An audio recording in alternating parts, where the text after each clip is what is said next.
நல்ல சமாரியன் இயேசு என்னை தேடி வந்தாரே. நல்ல சமாரியன் இயேசு என்னை தேடி வந்தாரே. ஆமென். நிறைவான ஆவியானவரே, நீர் வரும்போது குறைவுகளாரமே.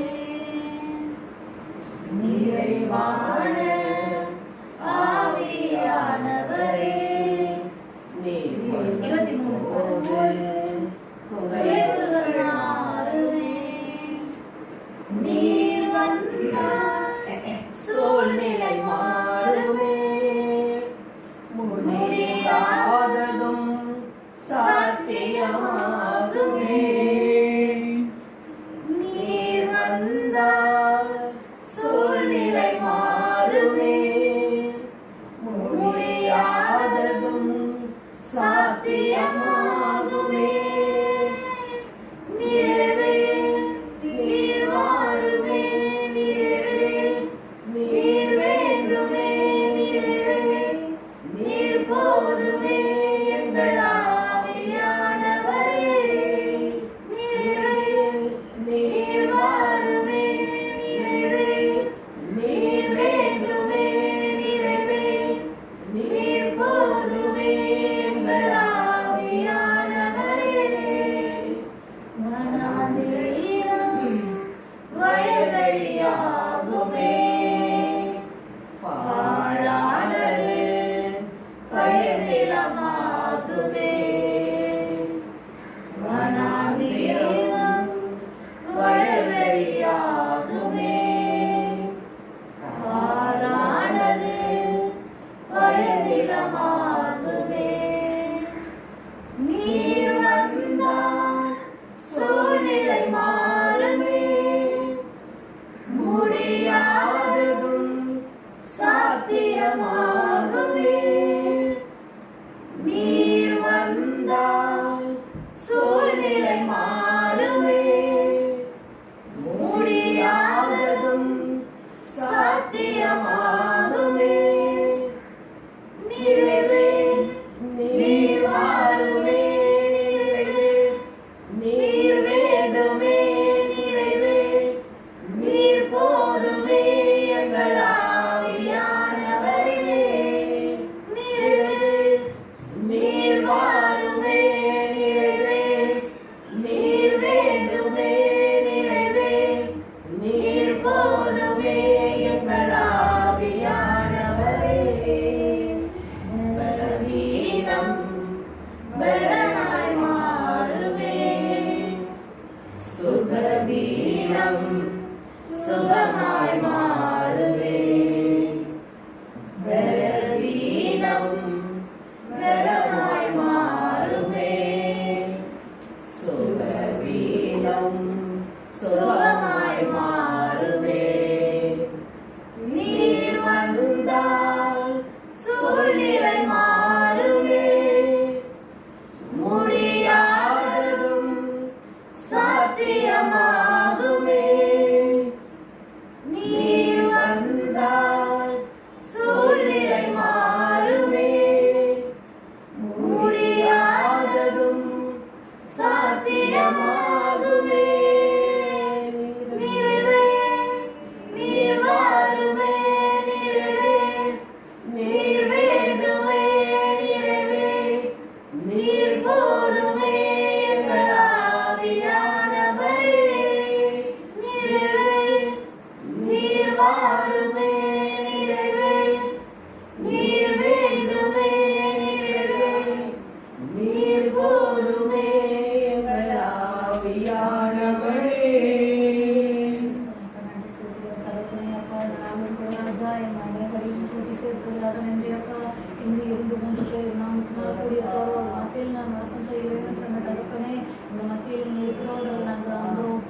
எங்களுக்கு பேச சொல்லி அளித்த ஒரு தேவைக்காக நன்றி அப்பா.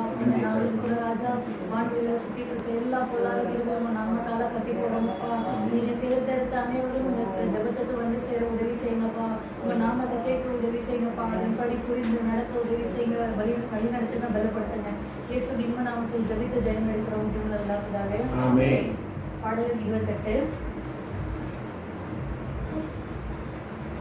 முச்சடி நடுவே தோன்றினீரே, மோசே அழைத்து பேசினீரே. முச்சடி நடுவே தோன்றினீரே, மோசே அழைத்து பேசினீரே. எகிப்து தேசத்துக்கு கூட்டிச் சென்றீரே, எகிப்து தேசத்துக்கு கூட்டிச் சென்றீரே. எங்களை நிரப்பி பயன்படுத்தும் இன்று, எங்களை நிரப்பி பயன்படுத்தும். அக்கினி நெருப்பாய் இறங்கி வரும், அபிஷேகம் தந்து வழி நடத்தும். அக்கினி நெருப்பாய் இறங்கி வரும், அபிஷேகம் தந்து வழி நடத்தும். எல்லாம் ஜபத்துக்கு பதில் தந்தீரே, இறங்கி வந்தீர் அக்கினியாய். எல்லாம் ஜபத்துக்கு பதில் தந்தீரே, இறங்கி வந்தீர் அக்கினியாய். இருந்த அனைத்தையும் சுட்டரித்தீரே, இருந்த அனைத்தையும் சுட்டரித்தீரே. எங்களின் குற்றங்களை எரித்துவிடும், எங்களின் குற்றங்களை எரித்துவிடும். அக்கினி நெருப்பாய் இறங்கி வரும், அபிஷேகம் தந்து வழி நடத்தும். அக்கினி நெருப்பாய் இறங்கி வரும், அபிஷேகம் தந்து வழி நடத்தும். எஸ்ஐயா நாவை தொட்டது போல எங்களின் நாவை தொட்டருளும். எஸ்ஐயா நாவை தொட்டது போல எங்களின் நாவை தொட்டருளும். யாரை நான் அனுப்புவேன் என்று சொன்னீரே, யாரை நான் அனுப்புவேன் என்று சொன்னீரே. எங்களை அனுப்பும் தேசத்துக்கு, எங்களை அனுப்பும் தேசத்துக்கு. அக்கினி நெருப்பாய் இறங்கி வரும், அபிஷேகம் தந்து வழி நடத்தும். அக்கினி நெருப்பாய் இறங்கி வரும், அபிஷேகம் தந்து வழி நடத்தும். அக்கினி மயமான நாவுகளாக அப்போஸ்தலர் மேலே இறங்கி வந்தீரே. அக்கினி மயமான நாவுகளாக அப்போஸ்தலர் மேலே இறங்கி வந்தீரே. அந்நிய மொழியை பேச வைத்தீரே, அந்நிய மொழியை பேச வைத்தீரே. ஆவியின் வரங்களால் நிரப்பினீரே, ஆவியின் வரங்களால் நிரப்பினீரே. அக்கினி நெருப்பாய் இறங்கி வரும், அபிஷேகம் தந்து வழி நடத்தும். அக்கினி நெருப்பாய் இறங்கி வரும், அபிஷேகம் தந்து வழி நடத்தும். இரவு நேரத்தில் நெருப்பு தூணாய் இஸ்ரவேல் ஜனங்களை நடத்தினீரே. இரவு நேரத்தில் நெருப்பு தூணாய் இஸ்ரவேல் ஜனங்களை நடத்தினீரே. இருண்ட உலகத்தில் உச்சித்தம் செய்திட, இருண்ட உலகத்தில் உச்சித்தம் செய்திட. எங்களை நிரப்பும் ஆவியினால், எங்களை நிரப்பும் ஆவியினால். அக்கினி நெருப்பாய் இறங்கி வரும், அபிஷேகம் தந்து வழி நடத்தும். அக்கினி நெருப்பாய் இறங்கி வரும், அபிஷேகம் தந்து வழி நடத்தும். எலியாவின் ஜெபத்துக்கு பதில் தந்தீரே, இறங்கி வந்தீர் அக்கினியாய். எலியாவின் ஜெபத்துக்கு பதில் தந்தீரே, இறங்கி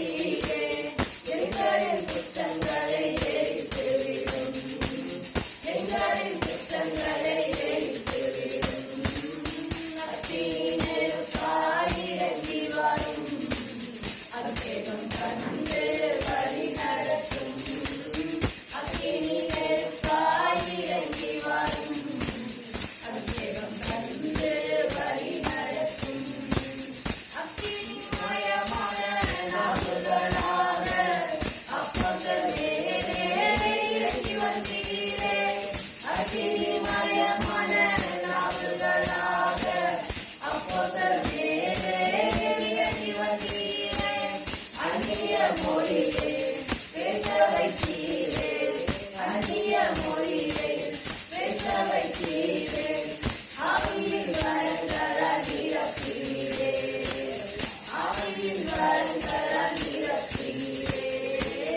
அக்கினி நெருப்பாய் இறங்கி வரும் அபிஷேகம் தந்து வழி நடத்தும் அக்கினி நெருப்பாய் இறங்கி வரும் அபிஷேகம் தந்து வழி நடத்தும் எஸ்ஐயா நாவை தொட்டது போல எங்களின் நாவை தொட்டருளும் எஸ்ஐயா நாவை தொட்டது போல எங்களின் நாவை தொட்டருளும் யாரை நான் அனுப்புவேன் என்று சொன்னீரே யாரை நான் அனுப்புவேன் என்று சொன்னீரே எங்களை அனுப்பும் தேசத்துக்கு எங்களை அனுப்பும் தேசத்துக்கு அக்கினி நெருப்பாய் இறங்கி வரும் அபிஷேகம் தந்து வழி நடத்தும்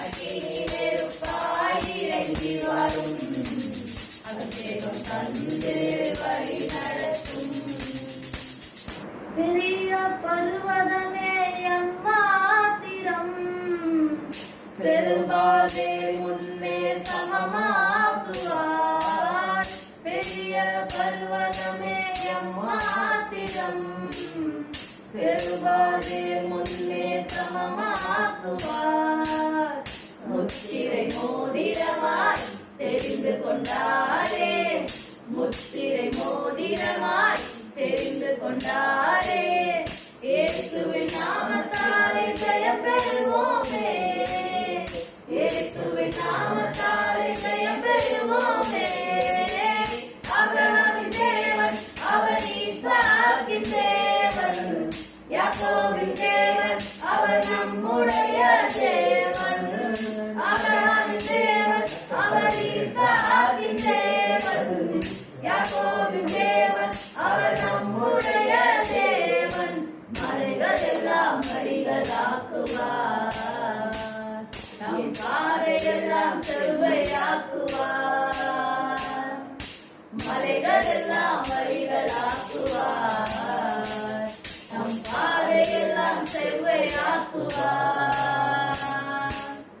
கலங்காதே திகையாதே கலங்காதே திகையாதே நிச்சயமாகவே முடிவு உண்டு நிச்சயமாகவே முடிவு உண்டு ஆபிரகாமின் தேவன் அவர் ஈசாக்கின் தேவன் யாக்கோபின் தேவன் அவர் நம்முடைய தேவன் ஆபிரகாமின் தேவன் அவர் ஈசாக்கின் தேவன் யாக்கோபின் தேவன் அவர் நம்முடைய தேவன் மலைகள் எல்லாம் வழிகளாக்குவார் நம் பாதையெல்லாம் செவ்வையாக்குவார் மலைகள் எல்லாம் வழிகளாக்குவார் நம் பாதையெல்லாம் செவ்வையாக்குவார்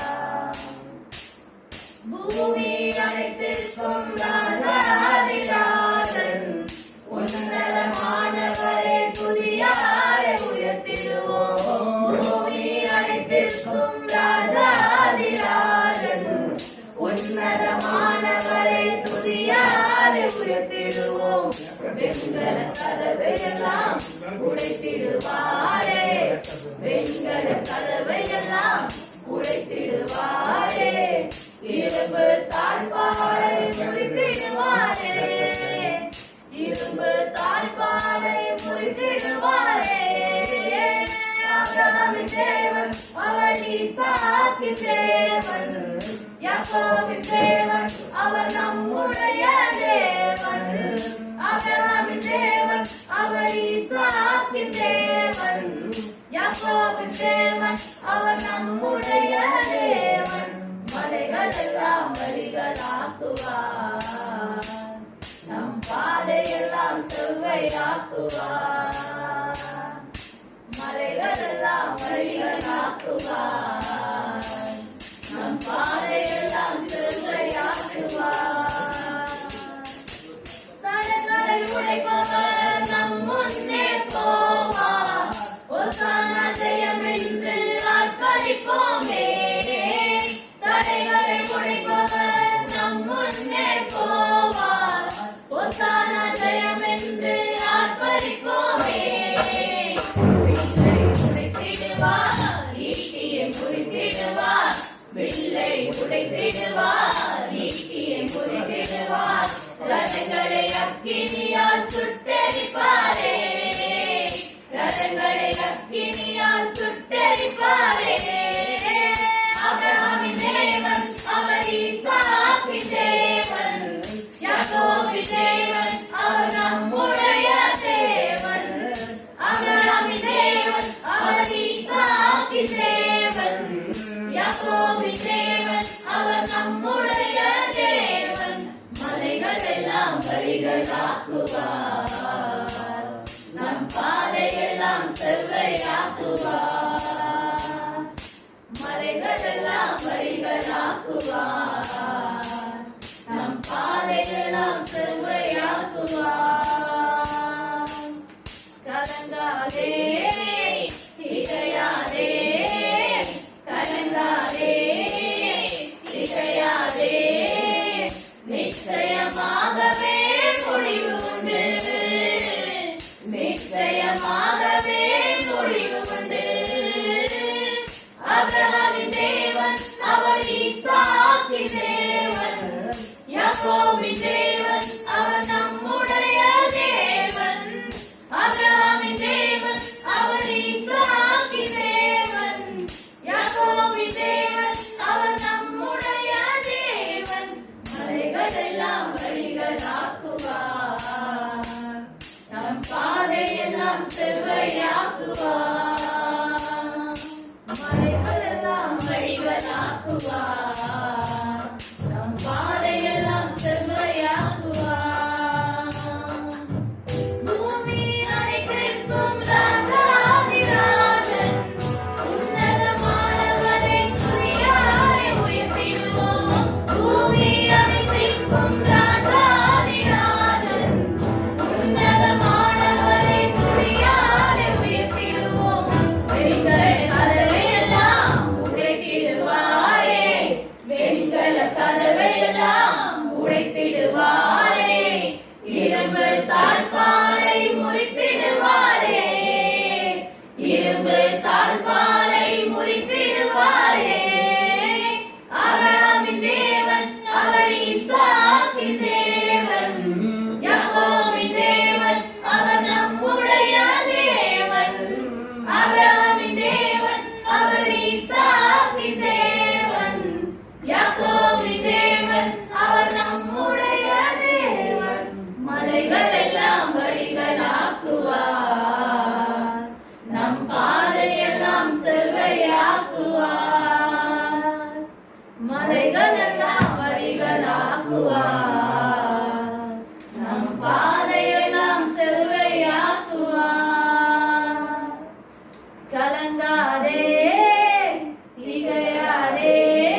என் மீட்பர் உயிரோடுண்டு.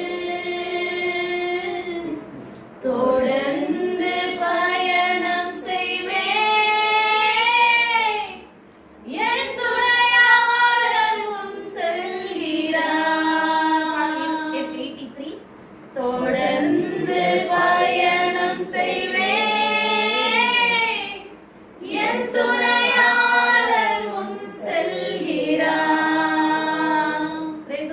Praise the Lord. Hallelujah. ஒரே ஒரு சின்ன சாட்சிங்கள சொல்லுனா, நான் வந்து காலேஜ் போகும்போதெல்லாம் ரொம்ப டயர்டாக இருக்கும். ஏன்னா இப்போ எனக்கு ரிசர்ச் இருக்குது, ஃபீல்ட் ஒர்க் இருக்குது, அது 2 நாள் இருக்குது. எனக்கு வந்து கண்டினியூஸாக எனக்கு ஒர்க் இருக்குது. மோஸ்ட் சாட்டர்டே சண்டேஸும் எனக்கு ப்ரோக்ராம்ஸ் இருக்கும். அப்படி இருக்கும் போதும் நான் நிறைய தடவை சொல்லியிருப்பேன், ப்ரேயருக்கு எப்படி டிமிக்கி கொடுக்கலாம் அப்படின்ற தாட்டு எனக்கு வந்து சண்டே வந்தாலே வந்துடும். ஓகே, ஃபஸ்ட் சண்டே ப்ரேயருக்கு டிமிக்கி எப்படி கொடுக்கலாம், என்னென்ன சிக்கு இது அப்படிலாம்.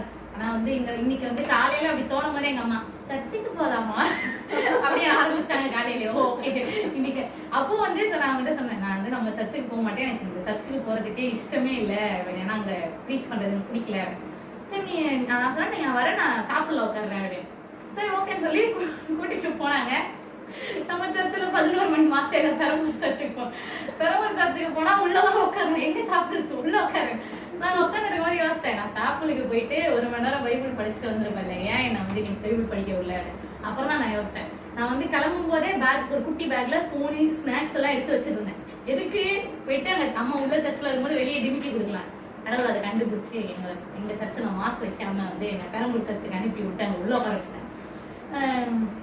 அங்கேயும் கொஞ்சம் கவனிச்சேன். அதனால வந்து யோபு தானே, யோபுவோட இது சொல்லிட்டு இருந்தாங்க. அப்போ வந்து நான் வந்து இந்த மாதிரி சும்மா இந்த ரிசர்ச் இதுக்கே டயர்ட் ஆயிட்டேன்னா, முடியல போதும் டயர்ட் ஆயிட்டேன் அப்படின்ற மாதிரி இருப்பேன். அப்போ பைபிள்ல இவருக்கே வந்து இவ்வளோ வந்தும் அவர் வந்து துதிச்சாரு, பாடினாரு, ஒரு வார்த்தை கூட அவர் கடவுளை வந்து இது பண்ணல, பழிக்கல அப்படின்னும் போது நம்மலாம் நீ அவ்வளோ கஷ்டம் இல்லை நம்மளுக்கு ஆயிடும். நான் ரெண்டு காலில் நான் இப்போ நின்றுட்டு இருக்கேன், உங்ககிட்ட பேசிட்டு இருக்கேன், அவர் வார்த்தையை வந்து பாடுறேன் அப்படின்னாலே பெரிய அதிசயம் தான். அதுக்கு கடவுள் கோடான கோடி நன்றி. என்னதான் ஆனாலும் என்ன, என் மீட்பர் உயிரோடுண்டு. என்னதான் ஆனாலும் என்ன, என் மீட்பர் உயிரோடுண்டு. தொடர்ந்து பயணம் செய்வேன், என் துணையாளர் முன் செல்கிறார்.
என் துணையாளர் முன் செல்கிறார். காடு மேடு கடந்து சென்றாலும் கரம் பிடித்தென்னை நடத்துகிறாரே. காடு மேடு கடந்து சென்றாலும் கரம் பிடித்தென்னை நடத்துகிறாரே. ஆறுகளை நான் கடக்கும் போது மூழ்கினாலும் போவதில்லை. அக்கினியில் நான் நடக்கும் போது எரிந்து நானும் போவதில்லை. எரிந்து நானும் போவதில்லை. எரிந்து நானும் போவதில்லை. என்னதான் ஆனால் என்ன, என் மீட்பர் உயிரோடுண்டு. என்னதான் ஆனால் என்ன, என் மீட்பர் உயிரோடுண்டு. தொடர்ந்து பயணம் செய்வேன், என் துணையாளர் முன் செல்கிறார். தொடர்ந்து பயணம் செய்வேன், என் துணையாளர் முன் செல்கிறார். உடைக்கப்பட்ட பாத்திரமாயே உபயோகமற்றிருந்தேன். ஒன்றுக்கும் உதவுவதில்லை என்று சொல்லி ஒதுக்கப்பட்டேன். உடைக்கப்பட்ட பாத்திரமானேன், உபயோகமற்றிருந்தேன். ஒன்றுக்கும் உதவுவதில்லை என்று சொல்லி ஒதுக்கப்பட்டேன். குயவனே உந்தன் கரம் மீண்டும் என்னை வளைந்தது. விழுந்து போன இடங்களில் எல்லாம் என் தலையை உயர்த்தியதே. குயவனே உந்தன் கரம் மீண்டும் என்னை வளைந்தது. விழுந்து போன இடங்களில் எல்லாம் என் தலையை உயர்த்தியதே. நீர் மட்டும் பெருகணும், நீர் மட்டும் பெருகணும், நீர் மட்டும் பெருகணும், நீர் மட்டும் இயேசுவே.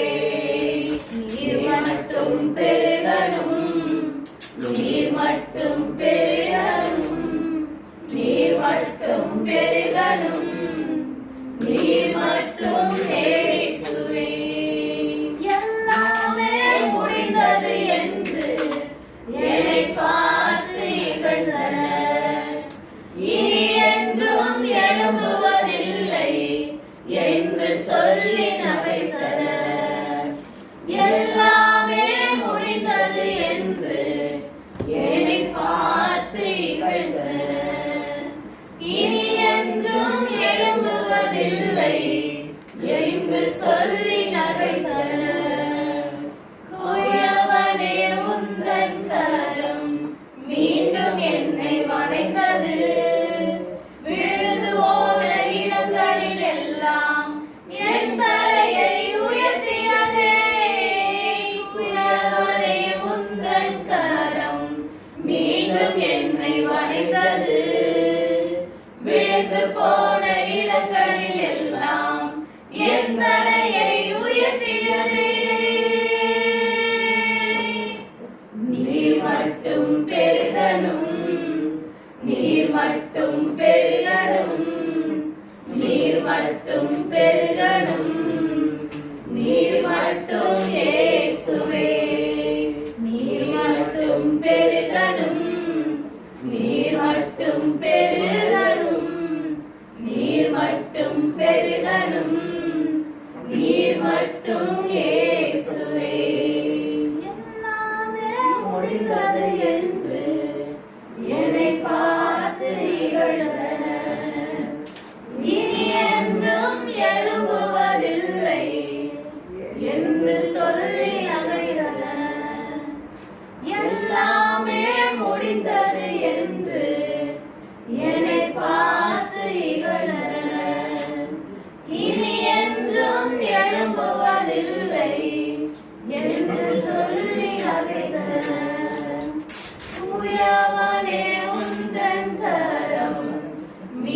மீண்டும் என்னை வளைத்தது.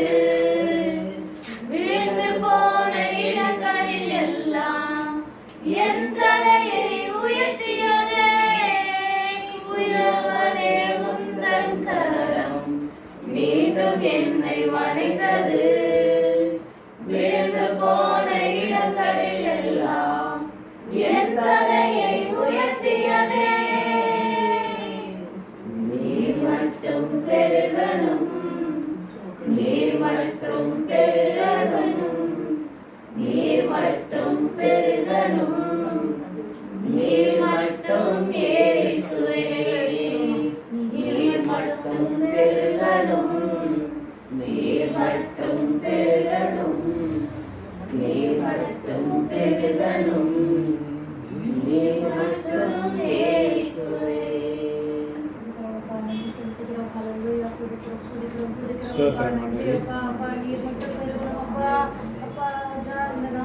எந்த ஒரு கெட்டதையும் நாங்க துதிக்க கூடாதப்பா. உங்க நாமத்தை மட்டும் பேசணும், உங்க நாமத்தை மட்டும் அறிக்கையிடணும்ப்பா. உங்க வசனத்தை கூறுறதுக்காக எங்களை வந்து படைச்சிருக்கீங்கப்பா.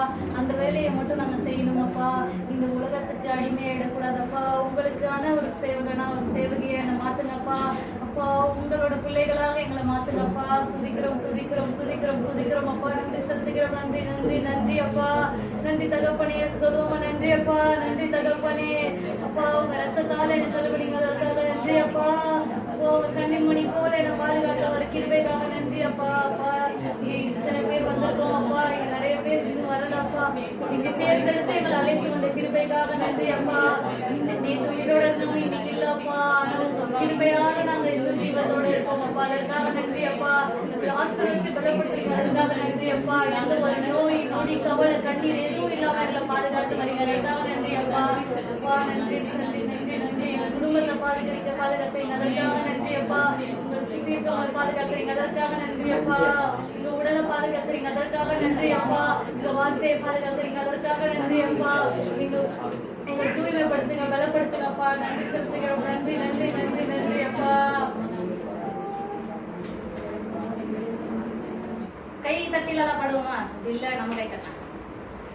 சாத்தானுக்கு சவால் விடும் சந்ததி நாங்க, சேவைகளின் தேவன் போல் வீரர்கள் நாங்க. சாத்தானுக்கு சவால் விடும் சந்ததி நாங்க, சேவைகளின் தேவன் போல் வீரர்கள் நாங்க. சாத்தானே சவாலி, சாத்தானே ஏமாளி, சவாலே சவாலி, சாத்தானே ஏமாளி. சவால் சவால் சவால் சவால் சவாலே, நாங்க போல போல சவால் விடுவோம் சவாலே. சவால் சவால் சவால் சவால் சவாலே, நாங்க போல போல சவால் விடுவோம் சவாலே. சாத்தானுக்கே சாத்தானுக்கே சாத்தானுக்கே சவால் விடும் சந்ததி நாங்க, தேவர்களின் தேவனை போல் வீரர்கள் நாங்க. சாத்தானுக்கே சவால் விடும் சந்ததி நாங்க, தேவர்களின் தேவனை போல் வீரர்கள் நாங்க. சவாலே சவாலி, சாத்தானே ஏமாளி, சவாலே சவாலி, சாத்தானே ஏமாளி. சவால் சவால் சவால் சவால் சவாலே, நாங்க போல போல சவால் விடுவோம் சவாலே. சவால் சவால் சவால் சவால் சவாலே, நாங்க போல போல சவால் விடுவோம் சவாலே. சாத்தானிலே சாத்தானிலே சாத்தானிலே சவால் விடும் சந்ததி நாங்க, தேவர்களின் தேவனை போல் வீரர்கள் நாங்க. Praise the Lord. Praise the Lord. Hallelujah. Hallelujah. ஸ்தோத்திரம் ஆண்டவரே. நன்றியோடு நாங்கள் உம்மை துதிக்கிறோம், ஆராதிக்கின்றோம், நன்றி செலுத்துகிறோம் அப்பா. துதிகள் மத்தியில் வாசம் செய்கின்றவரே, எங்கள் துயாதி தூயனே, தேவாதி தேவனே, கர்த்தாதி கர்த்தரே, உம்மை நன்றியோடு நன்றியோடு நன்றியோடு நாங்கள் உம்மை துதிக்கிறோம், ஆராதிக்கின்றோம், நன்றி செலுத்துகிறோம் ராஜா. வருஷத்தை நன்மையினால் நிரப்புகின்ற தேவனே உமக்கு நன்றி செலுத்துகிறோம். பாதையெல்லாம் நெய்யாய் பொழிகின்றவரே, உம்மை நன்றியோடு நாங்கள் உம்மை துதிக்கிறோம், ஆராதிக்கின்றோம், நன்றி செலுத்துகிறோம் ராஜா. வனாந்திரத்திலே வழிகளை உண்டு பண்ணுகிற தேவனே நாங்கள் உமக்கு நன்றி செலுத்துகிறோம். அவாந்திர வெளிகளில் நீரோடைகளை பாய செய்கின்ற தேவனே உமக்கு நன்றி செலுத்துகிறோம் அப்பா. சகலத்தையும் புதிதாக்குவேன் என்று சொன்ன தேவனே உமக்கு நன்றி செலுத்துகிறோம். கடந்ததை நினைத்து கலங்காதே, நான் புதிய காரியங்களை செய்வேன், இதோ இப்பொழுதே செய்வேன் என்று வாக்கு பண்ணின தேவனே உமக்கு நன்றி செலுத்துகிறோம் ராஜா. எவ்வளவேனும் பொய்யுரையாதவரே, வாக்கு தத்தங்களில் உண்மை உள்ள தேவனே உம்மை நன்றியோடு நாங்கள் துதிக்கிறோம், ஆராதிக்கின்றோம், நன்றி செலுத்துகிறோம் அப்பா. சேனைகளின் கர்த்தரே, ராணுவங்களின் தேவனே, இஸ்ரவேலின் ஜெயமலமானவரே, இஸ்ரவேலுக்கு ரதமும் குதிரையும் ஆனவரே, உம்மை நன்றியோடு நன்றியோடு நன்றியோடு நன்றியோடு நாங்கள் உம்மை துதிக்கிறோம், ஆராதிக்கின்றோம், நன்றி செலுத்துகிறோம். கேருபீன்களும் சேராபீன்களும் ஓய்வின்றி போற்றிடும் எங்களை பரிசுத்தரே பரிசுத்தரே பரிசுத்தரே, உம்மை நன்றியோடு நன்றியோடு நன்றியோடு நாங்கள் உம்மை துதிக்கிறோம், ஆராதிக்கின்றோம், நன்றி செலுத்துகிறோம் ராஜா. ஒரு பறந்து காக்கிற பட்சியா எங்களை பாதுகாக்கிற தேவனே நாங்கள் உமக்கு நன்றி செலுத்துகிறோம். கண்மணி போல் காக்கின்றவரே உமக்கு நன்றி செலுத்துகிறோம். செட்டைகளின் மறைவில் வைத்து பாதுகாக்கிற தேவனே உமக்கு நன்றி செலுத்துகிறோம். கண்மலையின் வெடிப்பில் வைத்து கரத்தால் மூடி பாதுகாக்கிறவரே உமக்கு நன்றி செலுத்துகிறோம் ராஜா. கண்மலைக்குள் மலையின் மேல் ஏறி வைத்து எங்களை பாதுகாக்கிற தேவனே உம்மை நன்றியோடு நாங்கள் உம்மை துதிக்கிறோம், ஆராதிக்கின்றோம், நன்றி செலுத்துகிறோம். எங்கள் நல்ல மேய்ப்பனே நாங்கள் உமக்கு நன்றி செலுத்துகிறோம் ராஜா. நல்ல கர்த்தரே நாங்கள் உமக்கு நன்றி செலுத்துகிறோம். நல்ல தகப்பனே நாங்கள் உமக்கு நன்றி செலுத்துகிறோம். எங்கள் ராஜாதி ராஜனே நாங்கள் உமக்கு நன்றி செலுத்துகிறோம் ராஜா. உம்மை நன்றியோடு நாங்கள் துதிக்கிறோம், ஆராதிக்கின்றோம், நன்றி செலுத்துகிறோம் ராஜா. இந்த தேவன் என்றென்றைக்கும் உள்ள சதா காலங்களிலும் எங்கள் தேவனாய் இருக்கிறீரே, எங்களை மரண பரியந்தம் நடத்துகின்ற தேவனாய் இருக்கிறீரே, உமக்கு நன்றி செலுத்துகிறோம். இதுவரையும் நான் உன்னை தாங்கினேன், இனிமேலும் நான் உன்னை தாங்குவேன், ஏந்துவேன், தப்புவிப்பேன், சுமப்பேன் என்று வாக்கு பண்ணினவரே உமக்கு நன்றி செலுத்துகிறோம் ராஜா. பிறந்த நாள் முதல் இந்நாள் வரையும் எங்களை பாதுகாத்தவரே, தாங்கினவரே, ஏந்தினவரே, சுமந்தவரே, பாதுகாத்தவரே, தப்புவித்தவரே, உம்மை நன்றியோடு நாங்கள் துதிக்கிறோம், ஆராதிக்கின்றோம், நன்றி செலுத்துகிறோம் ராஜா. நாங்கள் தண்ணீர்களை கடந்து வரும்போது நீர் எங்களோடு இருந்தீரே, அக்கினியில் ஆண்டவரே நாங்கள் எரிந்து போகாத படிக்கு நீர் எங்கள் பாதுகாப்பாய் இருந்தீரே, எங்களை தப்புவித்த தேவனே உமக்கு நன்றி செலுத்துகிறோம் ராஜா. உம்மை நன்றியோடு நாங்கள் துதிக்கிறோம், ஆராதிக்கின்றோம், நன்றி செலுத்துகிறோம் அப்பா. இம்மானுவேலரே, எங்கள் பிரதான ஆசாரியரே, எங்களுக்காக அடிக்கப்பட்டவரே நாங்கள் உமக்கு நன்றி செலுத்துகிறோம். உம்மை நன்றியோடு நாங்கள் உம்மை துதிக்கிறோம், ஆராதிக்கின்றோம், நன்றி செலுத்துகிறோம் ராஜா. நன்றியோடு நாங்கள் உம்மை துதிக்கிறோம். உம் தழும்புகளால் எங்களை சுகமாக்குகிற தேவனே உமக்கு நன்றி செலுத்துகிறோம். இயேசு என்ற நாமத்திற்காய் நன்றி செலுத்துகிறோம். மேலான நாமத்திற்காய் நன்றி செலுத்துகிறோம். உன்னதமான நாமத்திற்காய் நன்றி செலுத்துகிறோம். தேனிலும் இனிமையான நாமத்திற்காய் நன்றி செலுத்துகிறோம். பாதாளம் வேதாளம் நடுங்கும் நாமத்திற்காய் நன்றி செலுத்துகிறோம் ராஜா. சுகமளிக்கின்ற நாமத்திற்காய் நன்றி செலுத்துகிறோம். சீர்படுத்துகின்ற நாமத்திற்காய் நன்றி செலுத்துகிறோம். எங்களை ஸ்திரப்படுத்தி பலப்படுத்தி நிலை நிற்க செய்கின்ற நாமத்திற்காய் நாங்கள் உம்மை நன்றியோடு நாங்கள் உம்மை துதிக்கிறோம், ஆராதிக்கின்றோம், நன்றி செலுத்துகிறோம். மேலே வானத்திலும் கீழே பூமியிலும் உம்முடைய நாமம் அன்றி அப்பா நாங்கள் ரட்சிக்கப்பட விடுவிக்கப்பட வேற எந்த நாமமும் இல்லையே, அதற்காய் நன்றி செலுத்துகிறோம். எல்லா முழங்கால்களும் முடங்குகிற நாமத்திற்காய் நன்றி செலுத்துகிறோம் ராஜா. எல்லா நாவுகளும் கர்த்தரே கிறிஸ்து என்று அறிக்கை செய்கின்ற மேலான நாமத்திற்காய் உம்மை நன்றியோடு நன்றியோடு நன்றியோடு நாங்கள் உம்மை துதிக்கிறோம், ஆராதிக்கின்றோம், நன்றி செலுத்துகிறோம். எங்கள் நல்ல பரிசுத்த ஆவியானவரே, உன்னதத்தின் ஆவியானவரே, பலத்தின் ஆவியானவரே, அக்கினிமயமானவரே, பெருங்காற்றாய் வீசும் பரிசுத்தரே, பனி போல் பெய்யும் பரிசுத்தரே, உம்மை நன்றியோடு நாங்கள் உம்மை துதிக்கிறோம், ஆராதிக்கின்றோம், நன்றி செலுத்துகிறோம். தேவாதி தேவனின் ஆழங்களை ஆராய்ந்து அறிகின்ற பரிசுத்த ஆவியானவரே, உம்மை நன்றியோடு நன்றியோடு நன்றியோடு நாங்கள் உம்மை துதிக்கிறோம். அப்பா பிதாவே என்று அழைக்கிற புத்திர சுவிகாரத்தை தந்த பரிசுத்த ஆவியானவரே, உம்மை நன்றியோடு நாங்கள் உம்மை துதிக்கிறோம், ஆராதிக்கின்றோம், நன்றி செலுத்துகிறோம் ராஜா. ஜெபிக்க வேண்டிய விதங்கள் எங்களுக்கு தெரியாது இருக்கிறபடி நான் வாக்கு கடங்க பெருமூச்சு வாயிலாக எங்களுக்காக பரிந்து பேசுகின்ற பரிசுத்த ஆவியானவரே, உமக்கு நன்றி செலுத்துகிறோம். வேதத்தின் உள்ள மகத்துவங்களை எங்களுக்கு கற்றுக் கொடுக்கின்ற பரிசுத்த ஆவியானவரே, உம்மை நன்றியோடு நன்றியோடு நன்றியோடு நாங்கள் உம்மை துதிக்கிறோம், ஆராதிக்கின்றோம், நன்றி செலுத்துகிறோம் ராஜா. இந்த ஜெபத்தை நீர் முன்குறித்த கிருபைக்காக நன்றி செலுத்துகிறோம் அப்பா. எங்களை கூட்டி சேர்த்தீரே, உமக்கு நன்றி செலுத்துகிறோம். பாட வைத்தீரே, உமக்கு நன்றி. துதிக்க செய்தீரே, நன்றி. ஒரு மனத்தின் ஆவினால் எங்களை நிரப்பினவரே, உமக்கு நன்றி செலுத்துகிறோம் ராஜா. உம்மை நன்றியோடு நாங்கள் துதிக்கிறோம். ஏறெடுத்த ஒவ்வொரு சாட்சிகளுக்காக நாங்கள் நன்றி செலுத்துகிறோம் ராஜா. நாங்கள் கேட்க இருக்கிற வேத வாக்கியங்களை உங்க பாதத்தில் நாங்கள் ஒப்பு கொடுக்கிறோம் ஆண்டவரே. நீர் எங்களோடு இடைப்படுவீராக சுவாமி. நீர் எங்கள் இருதயங்களோடு பேசுவீராக சுவாமி. பெரையா பட்டணத்தின் மக்களை போல ஆண்டவரே, வேத வாக்கியங்கள் இப்படியா இருக்கிறதா என்று நாள்தோறும் அவர்கள் வேதத்தை ஆராய்ந்து பார்த்தார்கள். ஆராய்ந்து பார்த்தபடியினால் தெசலோனிக்கர்களை பார்க்கிலும் பெரேயா பட்டணத்தின் மக்கள் நற்குணசாலிகளாய் இருந்தார்கள் என்று நாங்கள் வாசிக்கிறோமே. அப்படியாக என்னையும் எங்களையும் ஒவ்வொருவரையும் நற்குணசாலிகளாய் மாற்றுகின்ற தயவுக்காய், கிருபைக்காய், இரக்கத்திற்காய், அன்புக்காய் நன்றி செலுத்துகிறோம். மீதியாய் இருக்கிற வேலைகளும் அன்பின் பாதத்தில் நாங்கள் தாழ்த்தி ஒப்பு கொடுத்து ஜெபித்து ஜெயம் எடுக்கிறோம். ஜெபம் கேளும் நல்ல பிதாவே. ஆமென். கேள்வி எப்பொழுதும் போல வேதாகமத்தில் தற்கொலை எண்ணம் கொண்டவர்கள் யார்? வேதாகமத்தில் தற்கொலை எண்ணம் கொண்டவர்கள் யார்?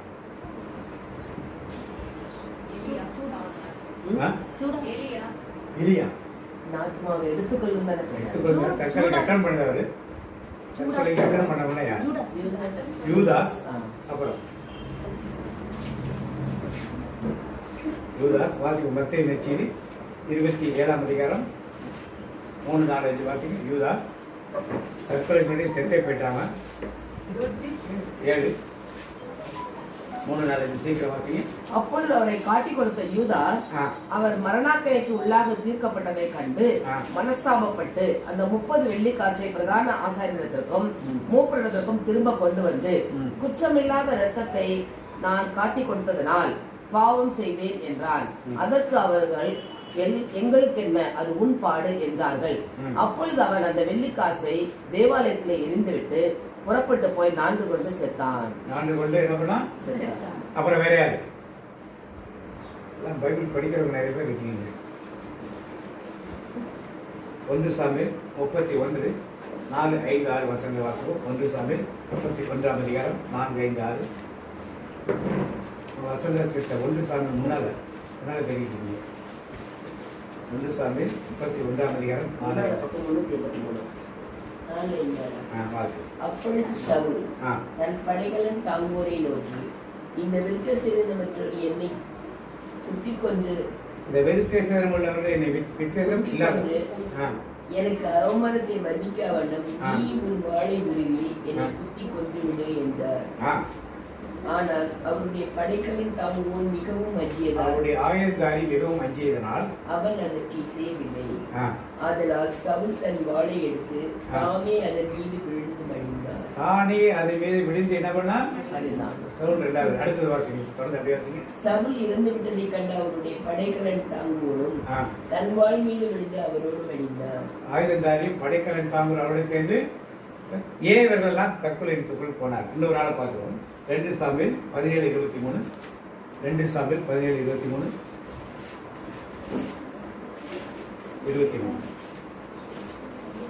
அகித்தோப்பேல் தன் யோசனையின்படி நடக்கவில்லை என்று கண்டபோது தன் கழுதையின் மேல்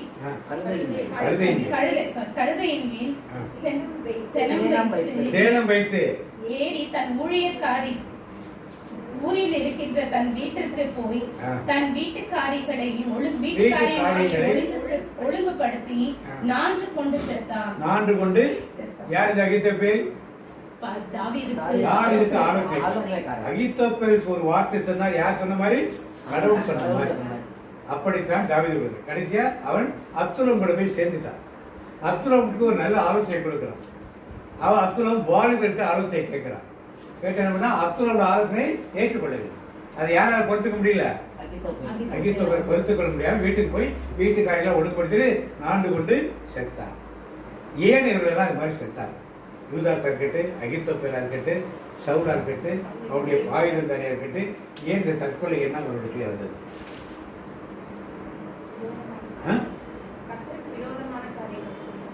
எல்லாரும் செய்யற கர்த்தருக்கு விரோதமான காரியங்கள் அவங்க மட்டும் செய்யல, நிறைய பேர் செஞ்சிருக்காங்க. அவர்களுக்கெல்லாம் வரல.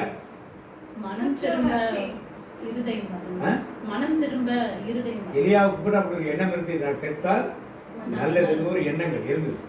ஏன் இந்த மாதிரி எண்ணங்கள்லாம் உள்ள வருது? ஒரு ஊழியக்காரர் எலியாவை பற்றி ஒரு ஊழியக்காரர் சவுல் ஆண்டவரால் தேர்ந்து கொள்ளப்பட்ட ஒரு அரசர் அகித்தோப்பேல் சொன்னா ஆண்டவர் சொன்ன மாதிரி சொல்லி அந்த காலத்தை தாவீதுக்கும் அப்சலோமுக்கும் யூதாஸ் ஆண்டவருடைய சீரக ஒருவனாக இருந்தார். ஏன் இவர்களுக்கெல்லாம் அந்த எண்ணங்கள் வரும்? கிரிய பிசாசுக்கு கிடையாது. ஏன் அந்த மாதிரி எண்ணங்கள் வருது? இன்னொருத்தர் வாசிப்போம். திருத்துறைப்படி 16:27 வாசிப்போம். 16:27.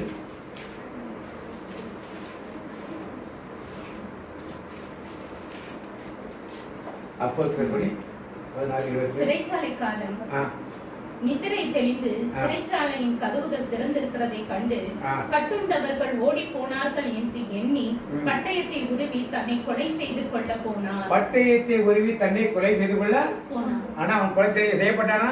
இல்ல. யாரு தடுத்து நிப்பாட்டினது?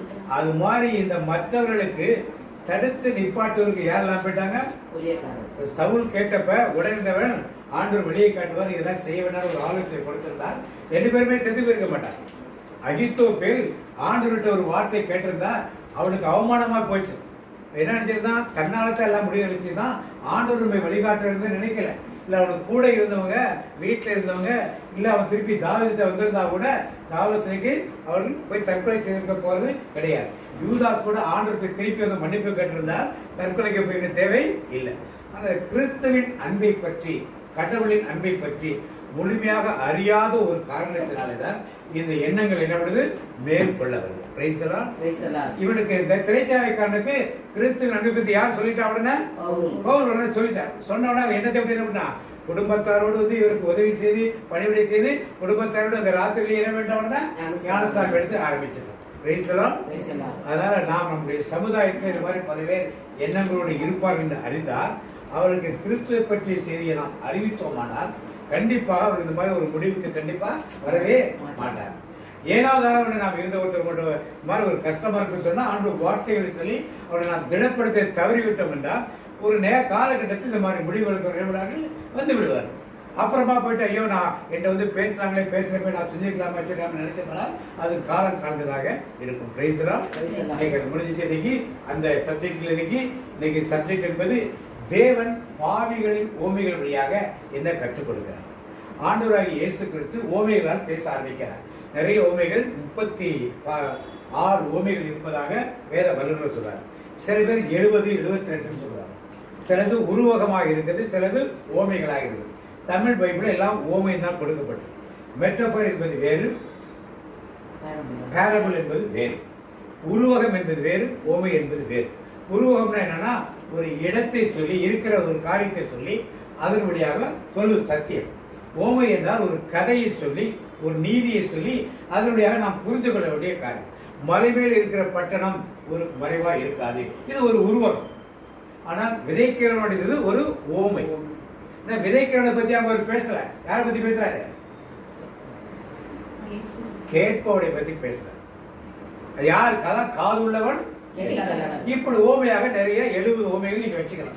எதுவாக இருந்தாலும் இந்த சத்தியம் என்ன, பின்னால் இருக்கிற சத்தியம் என்னவோ அதை நாம் அறிந்து கொண்டோமானால் அது நமக்கு போதுமானது. இந்த சத்தியங்களை ஒவ்வொரு திருச்சபைகளிலும் ஒவ்வொரு பைபிள் காலேஜும் ஒவ்வொரு செமினரியும் வித்தியாசமாக விளக்கம் கொடுப்பார். ஒவ்வொருவரும் ஒவ்வொரு மாதிரி விளக்கம் கொடுப்பாங்க. எந்த விளக்கமாக இருந்தாலும் சரி சரியான விளக்கங்கள் கடைசி வரைக்கும் நீடித்திருக்கும். இப்ப ஆண்டவர் ஓமையை ஆரம்பிக்கிறப்ப விதைக்கிறவனை ஆரம்பிக்கிறார். ஏன் விதைக்கிறவங்க ஏன் ஆரம்பிக்கிறாரு? எதற்காக ஓமையை ஆரம்பிச்சார் அவரு? எல்லாருக்கும் புரியுது. அப்புறம் பைபிள்ல சொல்லியிருக்கு என்ன இருக்கு? நான் வாயை ஓமைகளால் நான் திறப்பேன் என்று சங்கீதத்தில் சொல்லப்படும். இது இல்லாம முக்கியமா எதுக்கு ஆரம்பிச்சார்னா யூதருடைய ஆலயத்தில் உட்கார்ந்து அவர் பிரீச் பண்ணிட்டு இருந்தார். பண்றப்ப யூதர்கள் குழக்கு முழக்கா கேள்வி கேட்பாங்க. மோசையின் சட்டம் எப்படி சொல்லி நீங்க என்ன சொல்றீங்க? நீங்க மோசையின் சட்டத்துக்கு விரோதமாக செயல்படுறீங்க. விபச்சாரத்தை எப்படி பண்ணக்கூடாது, மோசை கல்லெடுக்க பண்ணிருக்கார், நீங்க என்ன பண்றீங்க? பாவத்தை நீங்க எப்படி மன்னிக்கிறோம்? உங்களுக்கு யார் அதிகாரம் கொடுத்தது? ஒரு திருச்சட்டத்தை பெரிய கட்டளை இது. ஏன் அயலான்னா யாரு? இப்படித்தான் கேள்வி கொண்டு சத்தியத்தை அவர்கள் அறியாதவர்களாக என்ன அறிந்து கொள்ள விருப்பம் இல்லாதவராக இருந்தார். ஒரு ஜெப ஆலயம் என்றால் அன்றைக்கு யூதருடைய ஜெப ஆலயம் சினகாக் என்று சொல்லப்படுவதிலே ஒரு ஜெப வீடு தான் சொல்லுவாங்க. 100 பேர் 120, 150 பேர் உட்காரலாம், அதுக்கு மேல உட்கார முடியாது. ஆலயம் என்பது பெரிய இடமா இருக்கும். யூதரோட ஆலயம் என்பது பெரிய, ஜெப ஆலயம் என்பது சின்ன இடம். அங்க 150 பேர் உட்கார்ந்தா எல்லாம் யூதர்கள் தான் உள்ள இருப்பாங்க, வேற யாரும் உள்ள விட மாட்டாங்க. அதனால யூதர்கள் இப்படி பிரச்சனை பண்ணிட்டு பார்த்தோன்னா அவர் நம்ம வீதிகள் தோறும், நகரங்கள் தோறும், கிராமங்கள் தோறும், கடற்கரை தோறும், மலைகள் தோறும் இருந்து என்ன பண்ணார்? பிரசங்கம் பண்ண ஆரம்பித்தார். அப்ப ஆரம்பிக்கிறப்பதான் இந்த யூதர்களுக்கு நேரா சொன்னா அவங்களைத்தான் சொல்றாங்கன்னு உடனே எதிர்த்து பேசுறாங்க. அவர்களைத்தான் சொன்னார் அவர், சொல்லாமல அவர்களைத்தான் சொன்னார். அதனால ஓமைகளால் பேசி நீ கேட்டா கேளு கேட்காட்ட போன்னு சொல்லி மற்ற மக்களுக்கும் புரிகிற மாதிரி முதல்ல விவசாயத்தை பற்றி ஒரு ஓமை ஆரம்பிக்கிறார். அதான் விதைகள், களைகள், கடுகு விதை எல்லாம் எதை பற்றியது? விவசாயத்தை பற்றி. அடுத்ததாக மீனவர்களை பற்றி ஓமை. அவர் கப்பர்நகூர் தான் இந்த ஓமைகள்லாம் நிறைய சொன்னார். கப்பர்நகூர் ஒரு மீனவ கிராமம், ஒரு விவசாய நிலம். விவசாயிகள் நிறைய இருக்காங்க, மீனவர்கள் நிறைய அங்கே இருக்கிறார். அதனால மீனவ விவசாயி பற்றி ஒரு ஓமை ஆரம்பிக்கிறாரு. அப்புறம் விவசாயத்தை பற்றி ஆரம்பிக்கிறார். அதுக்கப்புறம் வியாபாரிகளை குறித்து ஓமைகள் சொல்றார். முத்து எடுத்து வந்தவன், பொக்கிஷத்தை வைத்தவன், இப்படி பல ஓமைகளை அங்கே சொல்லுகிறார். சொல்லிட்டு கடைசியா நற்செய்தியானது புறையினத்தாருக்கும் அறிவிக்கப்பட்டிருக்கிறது என்பதை ஆண்டவருக்கு விளக்கி கொண்டு வரார். யூதர்களுக்கு மட்டுமல்ல, புறையினத்தாருக்கும். அங்கதான் காலையில பாடுபட்டவனுக்கு சாயந்தரம் பாடுபட்டவனுக்கும் ஒரு வெள்ளிக்காத்தன்று ஓமைகள் சொல்லி கடைசியா பாவிகளுக்கு எப்படி ஓமைகள் வழியாக ஆண்டவர் டீல் பண்ணார், பாவிகளை எப்படி தேவன் கையாளுகிறார் என்பதை இன்றைக்கு நாம் பார்க்க போறோம். இதுக்கு முன்னாடி சொன்னவர்களை ஷார்ட்டா என்னன்னு சொல்லிடுறவங்களுக்கு அது விவரித்து சொல்ல போது கிடையாது. இந்த வீடியோ 2-3 வீடியோ போட்டு நீங்க பாத்துங்க. முதல் விதைக்கிறவனை பத்தி விதைக்கிற மாதிரி சொன்னாரு. ஆனா அது யாரு கேட்டாரு? கேட்பவருடைய உண்மை. நல்ல நிலம் யாரு? ஆண்டு வார்த்தையை கேட்டு மகிழ்ச்சியோடு ஏற்று அதை பல மடங்கு பலன் கொடுக்கிறோம், விதைக்கிறோம். அடுத்தது கலைகள் எப்போ வருது? கேட்பதன் மூலமாக பரலோக ராஜ்யம் உள்ள வருது. இந்த பரலோக ராஜ்யம் யாருக்குள்ள வருது? எனக்குள்ள. பரலோக யாருக்குள்ள வருது? இந்த பரலோக ராஜ்யத்தில் பிசாசு கலையை விதைக்க முடியுமா? எல்லாம் சர்ச்சைக்கு போறீங்க, சபைக்கு போறீங்க, பைபிள் படிக்கிறீங்க, சொல்லுங்க. முடியும். பரலோகத்துல விதைக்க முடியாது. ஆனா பரலோக ராஜ்யத்துல எப்படி விதைக்கிறான்? நீங்க நம்ம பாத்தீங்களா? செல்போன்ல பாக்குறது, டிவியில சீரியல் பாக்குறது, சினிமா பாக்குறது, வேண்டாத அக்கால அரட்டை கட்சிகளை நடத்துறது, இது வழியாக கலை விதைக்கும். இதான் கலைகள். இதை பற்றி ஆண்டவர் விவசாயம் கடுவிதை கொடுக்கிறார். அடுத்தது கடுவிதை எப்படி மரமா வளர்ந்து பல பேருக்கு அடைக்கலை கொடுக்குதோ, நீங்க யாரு? ஒரு கடுவிதை தான். அவரை பார்த்து சொன்னீங்க கடுவிதை. ஆனா நீங்க முளைச்சு வரமாட்டே என்ன ஆயிடுங்க? பலருக்கு என்ன பண்ணுவீங்க? ஆதரவு கொடுக்க பிரயோஜனம் உள்ளவர்களாக நீங்க என்ன பண்ணுவீங்க? மாறுவீங்க. நீங்க கூட பெரிய ஆள் கிடையாது, யூதர் மாதிரி பெரிய ஆள் கிடையாது. யூதர்களை வைத்துக் கொண்டு மற்ற மக்களை பார்த்து சொல்லுகிறார். யூதர்கள் மனசுல நம்ம விட்டுட்டு அவனெல்லாம் பேசுறாரு, ஆத்திரம் வேணும் தான் ஆண்டவர் ஓமைகளை பேசுகிறார். புளித்த மாவு சொல்ல என்ன அர்த்தம்? புளித்த மாவு யார்? புளித்த மாவு யார்? புளித்த மாவு எல்லா இடத்துலயும் நெகட்டிவா பேசுறாரு ஆண்டவர். புளித்த மாவு ஒரு இடத்துல மட்டும் எப்படி பேசுறாரு? பாசிட்டிவா. என்ன புளித்த மாவு? 3 படி மாவு. அது ஏன் 3 படி மாவு? ஏன் 5 படி இல்ல? ஏன் 7 படி இல்ல? 3 படி மாவு என்பது ஒரு மனிதனுக்குள்ள ஆவி ஆத்துமா சரி. இந்த புளித்த மாவு உங்களை பலன் கொடுக்கும். அடுத்ததாக இந்த பிரம்மத்தம் தான் யாரு? உலகம் முதல் படி உலகம் அடையும் போது நோவாவுடைய பிள்ளைகள் வழியாகத்தான் உலகம் எல்லாம் தோன்றியது. யார் இந்த பிள்ளைகள்? 3 பேரு. இந்த 3 பேரை குறித்து இவர் வழியாக 70 நாடுகள் உருவானது என்று வேதத்தில் இருக்கு. அதனால எடுத்து சொல்றது நேரம் இல்ல. அந்த 70 பேர் நாடுகள் தான் எல்லாருமே இந்த புளிப்பாக என்னாச்சும் இதை பொதிந்து வைத்தால் இந்த 70 நாடுகளுக்குள்ள என்ன போய் சேர்ந்துடும்? தேவனுடைய ராஜ்யம் போய் சேர்ந்துடும். தேவனுடைய ராஜ்யம். நாம என்ன பண்றோம்? சபைகளை கட்டுகிறோம். எதை கட்ட விட்டுட்டோம்? ராஜ்யத்தை. ராஜ்யம் எங்க கட்ட விடணும்? பில்டிங்ல இருக்கு. எங்க இருக்கு? உள்ளத்தில் கட்ட. இதுதான் தேவன் நினைத்த ராஜ்யம். ஆனால் நாம் நினைத்த ராஜ்யம் நிறைய சர்ச்சை, நிறைய பில்டிங் இருந்தால் பில்டிங் தேவையான இல்லைன்னு சொல்லல. ஆனா எங்க ஒவ்வொரு கிறிஸ்தவனுக்குள்ளும் என்ன கட்டப்படுறான்? ராஜ்யம் கட்டம். தேவன் ராஜ்யம் கட்டப்பட்டிருக்கு. அடுத்ததாக புதைகளை பற்றி சொல்லுகிறார். அந்த காலத்துல பேங்க் கிடையாது, லாக்கர் கிடையாது, பீரோ கிடையாது. எல்லாத்தையும் எங்க வைப்பாங்க? பொருட்கள்லாம் புதைச்சி வைப்பாங்க. நிலத்துல என்ன பண்ணுவாங்க? புதைச்சி. நம்ம காலத்துல நிறைய இடத்துல தொல்பொருள் அழைத்து புதையெல்லாம் எடுக்கிறாங்க. இப்ப அந்த காலத்துல புதைக்கிற பழக்கம் உண்டு. செத்து போனவங்களை கூட என்ன மாதிரி சேர்த்து புதைச்சிட்டு ஆயுட்காலம் 10 வருஷம் கழிச்சு அதை எடுத்து எல்லாரும் பங்கு போட்டுக்குவாங்க. உறவினர்கள், பங்காளிலாம். இதெல்லாம் அந்த காலத்தில் இந்த பழக்கங்கள். திருடர்கள் திருடி போடுவாங்க. எல்லாத்தையும் என்ன பண்ணுவாங்க? புதைச்சு தான் வைப்பாங்க. அந்த பொக்கிஷத்தை எப்படி தேடுது? அந்த பொக்கிஷத்துல முத்துகளை எப்படி ஒரு வணிகன் போய் தேடுகிறான்? வியாபாரி. ஒரு விவசாயி சொன்னாரு, அந்த வியாபாரி சொன்னாரு. அடுத்தது மீன் எடுக்கிறவன் எப்படி வலைகள் அலசறப்ப மீன்லாம் பிடிக்கிறான் நிறைய. நீங்க வயல கடலுக்குள்ள போனாலும் தெரியும். அங்க எந்த மீன் அவங்க எடுத்துட்டு வருவாங்க? வலைக்குள்ள என்ன மீன்லாம் சேர்க்கும்? பாம்பு கிடக்கும், இந்த கடல்ல ஆக்டோபஸ் கிடக்கும், சங்கு கிடக்கும், வேற என்ன சிப்பி கிடக்கும், நத்தை கிடக்கும், எல்லாமே ஒரு ஆளை தூக்கிட்ட கடைக்கு வருவான். அங்கேயே அதை எடுத்து போட்டு வேணாம் எடுத்து போட்டு வேணுங்கிறத மட்டும் என்னவா செதில் உள்ள மீன்களை எடுத்துட்டு வருவோம். எடுத்துட்டு வரா ஏதோ அங்க வந்து செதிலோட சாப்பிடாம அவன் செதில் உள்ளதானே எடுத்துட்டு வந்தான். ஏன் செதில வச்சிருக்கான்? பவுல் கண்களிலே அனனியா வந்து ஜெபம் பண்ணாரு. என்ன விழுந்துச்சு கண்ணில? மீன் செதில்கள் போன்ற. அப்ப அந்த செதிலை எடுத்தாதான் பரலோக ராஜ்யத்தின் பலனை நீங்கள் நான் என்ன பண்ணோம்? இன்னைக்கு பல பேர் கண்கள் என்ன இருக்கு? செதில் இருக்கு. அதனால எதை அறிந்து கொள்ள முடியல? சத்தியத்தை அறிந்து கொள்ள முடியவில்லை. சத்தியத்தை அறிந்து கொள்ளாமல் பவுலுக்கு கண்கள் செதில் விழுந்த பிறகுதான் சத்தியத்தை அறிந்தவர்களால் போதிக்க முடிஞ்சது. இப்ப மீனவர்களை பற்றி சொன்னார், விவசாயி பற்றி சொன்னார், வியாபாரி பற்றி சொன்னார். அதுக்கு பழைய உடன்படிக்கையும் புதிய உடன்படிக்கையும் சொன்னார். பழையவைகளையும் புதியவர்களையும் சேர்த்து ஒருவன் என்ன பண்ணான்? எஜமான் பொக்கிஷத்திலே புதியதையும் பழையதையும் சேர்த்து புதியது என்பது புதிய உடன்படிக்கை, பழையது என்பது பழைய உடன்படிக்கை. ஓல்டு டெஸ்டமெண்ட் பழைய ஏற்பாடு புதிய ஏற்பாடு. அது என்னது? பழைய உடன்படிக்கை புதிய உடன்படிக்கை. ரெண்டிலும் என்னை பற்றி சொல்லி இருக்கிறது. யூதர்கள் எதை பற்றி பிடிச்சிருந்தாங்க? பழைய ஏற்பாடு மட்டும். புதிய ஏற்பாட்டுக்கு நம்மளுக்கு கடந்து வரவே. அதனால புதிய ஏற்பாடு ஒன்று உண்டுப்பா அப்படின்னு சொல்லி அவர்களுக்கு அதை சொல்லிக் கொடுத்தது. அப்புறம் ஒரு வயல்ல விதை என்ன பண்ணுது? தெரியாமல் முளைக்கிறது. விதை எப்படி முளைக்குதான்? தெரியாம எப்படி முளைக்குதான் அர்த்தம்? என்ன அர்த்தம் இருக்கு?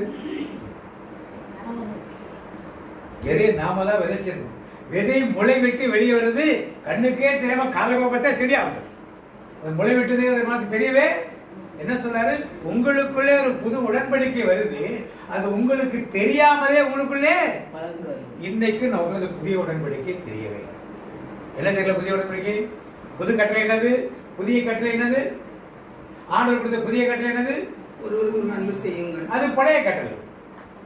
நாங்க எல்லாம் உட்கார்ந்து இருக்கோம். 4000 வருஷத்துக்கு மோசே கொடுத்த 10 கற்பனையே சொல்லிட்டு உட்கார்ந்து இருக்கோம். எல்லாம் தெரிஞ்சவங்க ஆசி தட்டியால பாவம் பண்ணிட்டோம். மற்ற தவிர அதை பத்தி கவலைப்படுறது கிடையாது. பாவம் முடிவுங்கிறது கிடையாது. இயேசு அன்பு இருந்தால் போதும். His grace is sufficient. கிருபை உனக்கு போதும். அதுக்காக பாவம் முடிவு வராமல் இருக்க முடியாது. அங்க என்ன பண்ணாரு? என்ன சொல்ற? யோவான் என்ன சொல்ற? யோவான் வாசிப்போ 13:34 13:34 வாசிப்போ. நீங்கள் ஒருவரில் ஒருவர் அன்பாயிருங்கள், நான் உங்களில் அன்பா இருந்தது போல நீங்களும் ஒருவரில் ஒருவர் அன்பா இருங்கள் என்கிற புதிதான கட்டளையை உங்களுக்கு கொடுக்கிறேன். புதிதான கட்டளையை உங்களுக்கு இந்த கட்டளையே நமக்கு தெரியல. ஒன்று நம்ம சபை போதகர்கள் நமக்கு யார் சொல்லிக் கொடுக்கும். ரெண்டாவது பைபிளை படிச்ச நாம அதை பத்தி நம்மள கவலைப்படும். புதிய கட்டளை என்ன? பழைய ஏற்பாட்டுல விபச்சாரம் செய்யாத பயன் கொடுத்தது. புதிய ஏற்பாட்டுல என்னது? நோக்கம். ஏன் சொல்லிக் கொடுக்கல? சின்ன குடும்பத்தில் என்ன சொல்லிக் கொடுத்தாங்க? ஒரு பெண்ணை நோக்கணும், இச்சையோட நோக்கணும் சொல்லிக் கொடுத்தாங்களா? இல்ல. நம்ம யாரும் போய் விபச்சாரம் செய்ய போறது கிடையாது. ஆனா சிந்தையிலே எவ்வளவு செய்கிறோம். அதை ஏன் சொல்லிக் கொடுக்கல? அப்ப மக்கள் இன்னும் சிந்தையிலே புதிய கட்டளைக்குள் வரல. கொலை செய்யாதிருப்பாங்க இருக்கு. அப்ப கொலை செய்ய நினைப்பவன் என்னாச்சா? சகோதரனை பார்த்த மூடனே என்று சொல்லுகிறவன் இதுக்கு சமானம், நரகத்துக்கு சமம். சொல்றமா? சொல்றமா இல்லையா? அப்படியே அதை கற்றுக் கொடுக்கல. புதிய கற்பனையே புதிய கற்பனை ஏன் நம்முடைய சபைகளுக்கு கற்றுக் கொடுக்கல? ஆமா, சகோதரனை பார்த்து மூடனை சொல்றவன் எரி நேரத்துக்கு ஒப்பாவான். அப்படின்னா கொலை செய்யறதுக்கு சமானது. இப்படி நீ பீடத்துக்கு வரும்பொழுது சகோதரனுடைய சமாதானம் இல்லை என்றால் சமாதானம் செஞ்சுட்டு அப்புறம் வந்து காணிக்கை கொடுக்கிறாரு. எல்லாரும் அப்படியே போறோம். ஏன் சொல்லிக் கொடுக்கறவங்களுக்கு காணிக்கை கொண்டாந்து கொடுக்குறப்ப ஒப்புரவு உள்ளவங்க மட்டும் காணிக்கை கொடுங்க. ஒப்புரவு உள்ளவங்க மட்டும் என்ன பண்ண காணிக்கை சொல்லலாம்ல. திருவிருந்துக்கு வர்றப்ப சமாதானம் உள்ளவங்க மட்டும் திருவிருந்துக்கு வாங்க சொல்லலாம்ல. இந்த கட்டளையெல்லாம் சொல்றது ரொம்ப கஷ்டம் கிடையாதுல்ல. ஏன் சொல்ல மாட்டாங்க? ஏன் நாம ஏன் கடைபிடிக்கல? அவங்க சொல்லல, நாம ஏன் கடைபிடிக்கல? எதற்கெடுத்தாலும் போதகர்கள் சொல்ல வேண்டாம், குருக்களை சொல்ல வேண்டாம், நாம பைபிள் படிக்கிறோம்ல. இதான் புதிய உடன்படிக்கை. உங்களுக்குள் தெரியாதவாறு அது என்ன முளைவிட்டு கிளம்பி கொண்டே உங்களுக்கு தெரியல. அதான் சொல்ல, உங்களுக்கு தெரியல. புதிய உடன்படிக்கை பத்தி உங்களுக்கு என்ன பண்ணல தெரியல. இதை நாம் அறிந்து நிறைய இருக்குது. அது ஒரு வீடியோ போடுது. புதிய பழைய பாட்டும் புதிய உடன்படிக்கையா புதிய கட்டளைகள் ஒரு வீடியோ இருக்கு. அதை பாருங்க. பார்த்தா புதிய உடன்படிக்கையில ஆண்டவர் வந்து மைண்டை வச்சு பேசுற. மைண்ட் பியூரிஃபை ஆகணும். மைண்ட் பியூரிஃபை ஆகணும்னா எதுவுமே ஆகாது. போன வாரம் நாவின் அதிகாரம் இங்கே எடுத்தோம் இல்லை, நாவின் அதிகாரம் ஒரு நல்ல ஒரு தேவையான ஒரு சப்ஜெக்ட். நாவில் இந்த மகள் சொன்ன மாதிரி வியாதி எனக்கு 1ஆம் தேதி வரும் சொன்னா வரும். இப்ப வராதுன்னு சொல்லிட்டு என்ன பண்ணாது, வராது. என்ன நாம் வாயில் சொல்லுகிறோம் அதுதான் நமக்கு வரும். நாவின் அதிகாரத்துக்கு நாவுக்கு அவ்வளவு போறது. சரி, டைவர்ட் ஆகி போட ரொம்ப விருந்துக்கு அழைக்கிறார் எல்லாரையும். யூதர்கிட்ட சொல்ல எல்லாரும் விருந்துகள் எல்லாரும் வந்தாங்களா? நான் கல்யாணம் பண்ணியிருக்கேன், ஏற்பாடு வாங்கியிருக்கேன், வயல் வாங்கியிருக்கேன். அழைப்பு யாருக்கு கொடுக்கப்பட்டது? யூதர்களுக்கு கொடுக்கப்பட்டது. எவனும் வரல. யாரை கூப்பிட்டாரு? தெருவுல வீதிகளில் ஏழைகள், யாரு, அப்புறம் உடவர்கள், சப்பாடு எல்லாரும் கொண்டு வருகிறாரு. யார் அவர்கள் எல்லாம்? நீங்களும் நானும் முறையினத்த மக்கள். ஆண்டவர் அவர்களுக்காக எல்லாம் ஒதுக்கி விருந்தாச்சு கூப்பிட்டாரு. எவனும் வரல. யூதர்கள் யாரும் வரல. என்ன கடைசியாக விட்டாரு? முறையினத்த மக்கள் கூப்பிடுறாட்ட. கூப்பிட்ட பிறகு இந்த ஓமையோட தொடர்ச்சி எப்படின்னா, கூப்பிட்ட பிறகு திராட்சை தோட்டத்துக்கு ஓமையை சொல்றாரு. திராட்சை தோட்டத்துல காலையில் 6 மணிலேருந்து கொஞ்சம் 8 மணி 9 மணிக்கு கொஞ்சம் பேர், 12 மணிக்கு கொஞ்சம் பேர், 3 மணிக்கு கொஞ்சம் பேர், கடைசி 5 மணிக்கு கொஞ்சம் பேர் கூலி கொடுக்குறாங்க. யாருக்கு முதல் கூலி கொடுப்பாங்க? முதல்ல வந்து. ஆனா ஆண்டவர் யாருக்கு கொடுக்க சொன்னாரு? ஏன்? கடைசியா வந்தவனும் சின்சியரா வேலை செஞ்சா கொடுத்துட்டார். முதல்ல வந்து என்ன நினைச்சான்? அதிகமா கிடைக்கணும். அவன் வந்து கேட்கலாம், நாங்க வெயில் இருந்தோம். இஸ்ரேல் மக்கள் சொன்னாங்க, நாங்க 40 ஆண்டுகள் பாலைவனத்தை சுத்தணும், செங்கடலை கடந்து வந்தோம், எகிப்தில் 4 நாள் அடிமைகள் அடிவதை வாங்கணும், அவனைய வெயிலின் கொடுமைகள் கஷ்டத்தெல்லாம் பார்த்தோம், அவனையும் ஒன்று பார்த்துட்டு இப்ப வந்தா இவன் என்ன பண்ணீங்க? நீங்க எங்களோடு சேர்த்து ஒரே ஒரு தாளில் கொடுத்து என்ன பண்ணீங்க? ஒரு வெள்ளிக்காது கொடுத்து ஒன்னாக்கிட்டீங்கன்னு சொல்லி கேட்கலாம். கேட்டாங்களா? ஆண்டவர் அப்படிதான் இருந்தாரு. அப்ப தேவன் நீங்க எத்தனை வருஷம் கிறிஸ்தவர்களா இருப்பது பிரச்சனையே கிடையாது. நாங்கள் பாரம்பரிய கிறிஸ்தவர்கள், கத்தோலிக்க கிறிஸ்தவர்கள், தோமையார் கிறிஸ்தவர்கள், ரோமன் கத்தோலிக்க கிறிஸ்தவர்கள், இன்னும் என்னென்ன அடைமுறை இருக்கு இதெல்லாம் சேர்க்கிறது ஒண்ணுமே கிடையாது. உங்கள் மனம் ஆண்டவருக்குள் சின்சியராக, ஒப்புரவாக, ஃபெய்த்ஃபுல்லா ஆண்டவருக்குள் விசுவாசத்தோடு ஒரு நிமிஷம் இருந்தாலும் 100 வருஷம் இருந்தாலும் அதே தவறு உங்களுக்கு கிடைக்கின்றதே ஆண்டவர் சொல்ற. யூதர்களுக்கு எரிச்சலா வருது சொல்றதை கேட்க கேட்க.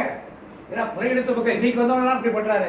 நம்மளாம் அந்த காலத்துல ஆபிரகாம் காலத்துல இருந்தே இருக்கமே, நம்மளெல்லாம் விட்டு இப்படி பேசுறாருன்னு ஆத்திரப்படுறாரு. அவர்களுக்கு ஓமையை சொல்லி புறையெடுத்த மக்களை தன் பக்கம் என்ன பண்ணாரு? நற்செய்தி, புதிய உடன்படிக்கை விளைத்து வருவதையாக ஆண்டவர் ஓமை வழியாக எடுத்து சொல்லுகிறார். Praise the Lord, praise the Lord. அப்புறமாக இன்னொரு ஓமையை சொல்லுகிறார். அவர் 2 குமாரர் இருந்தார். ஒருத்தன் நீ போய் வயலுக்கு போன்னு சொல்ல, அவன் போனானா? இன்னொருத்தன் அடுத்தவன் சொல்றாரு, அவன் போக மாட்டேன்னா. ஆனா என்ன பண்ணா? அதான் சொல்ல, நான் உன்னை வா வா வயலை செய்யும் சொன்னேன், நீ செய்யறேன்னு சொன்ன, சொல்லிட்டு என்ன பண்ணிட்ட?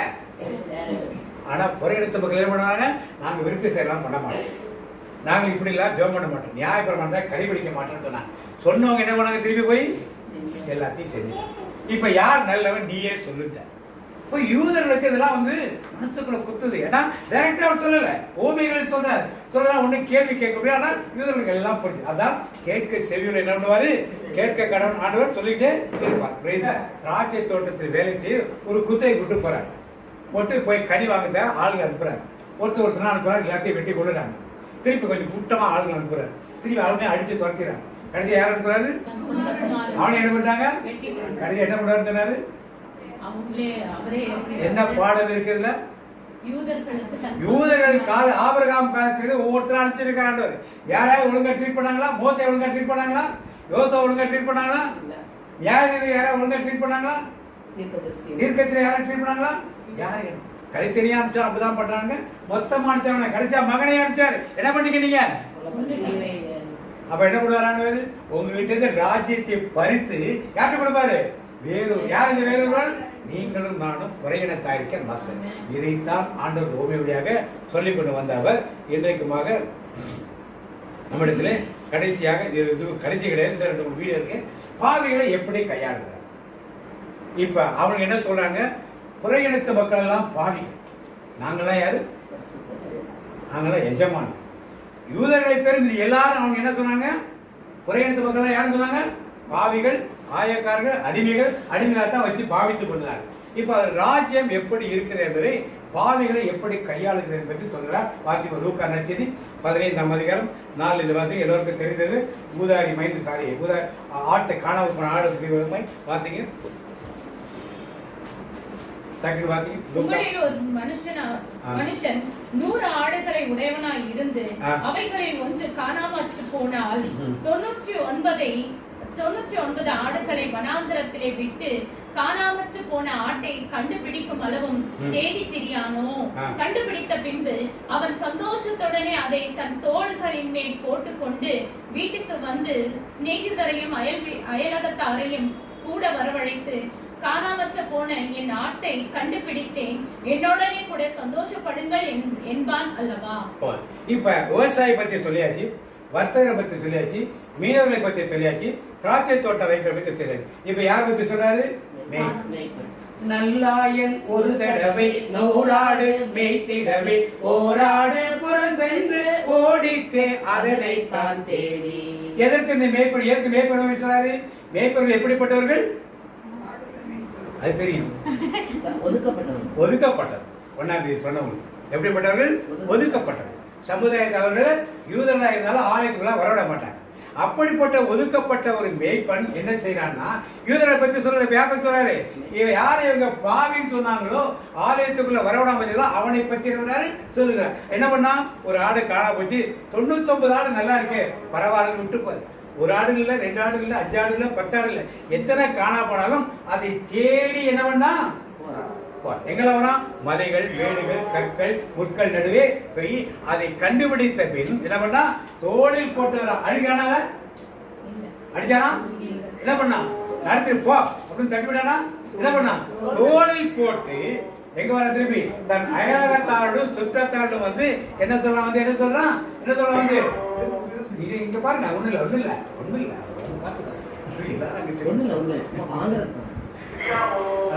பிள்ளைங்க வெளியே போறதுதான் நிக்குது. அப்ப என்ன பண்ணாம தோளில் போட்டு கொண்டு வருகிறான். இப்ப என்ன சொல்ற ஆடு, என்ன சொல்ற பாரு, உரையடைத்தான் நீ சொல்ற, அவனை பாவின்னு சொல்ற, நான் அவனை தேடி மேய்ப்பர் போய் என்ன பண்ண போறான், அவனை என்ன பண்ண போறான், அடிக்க போறது.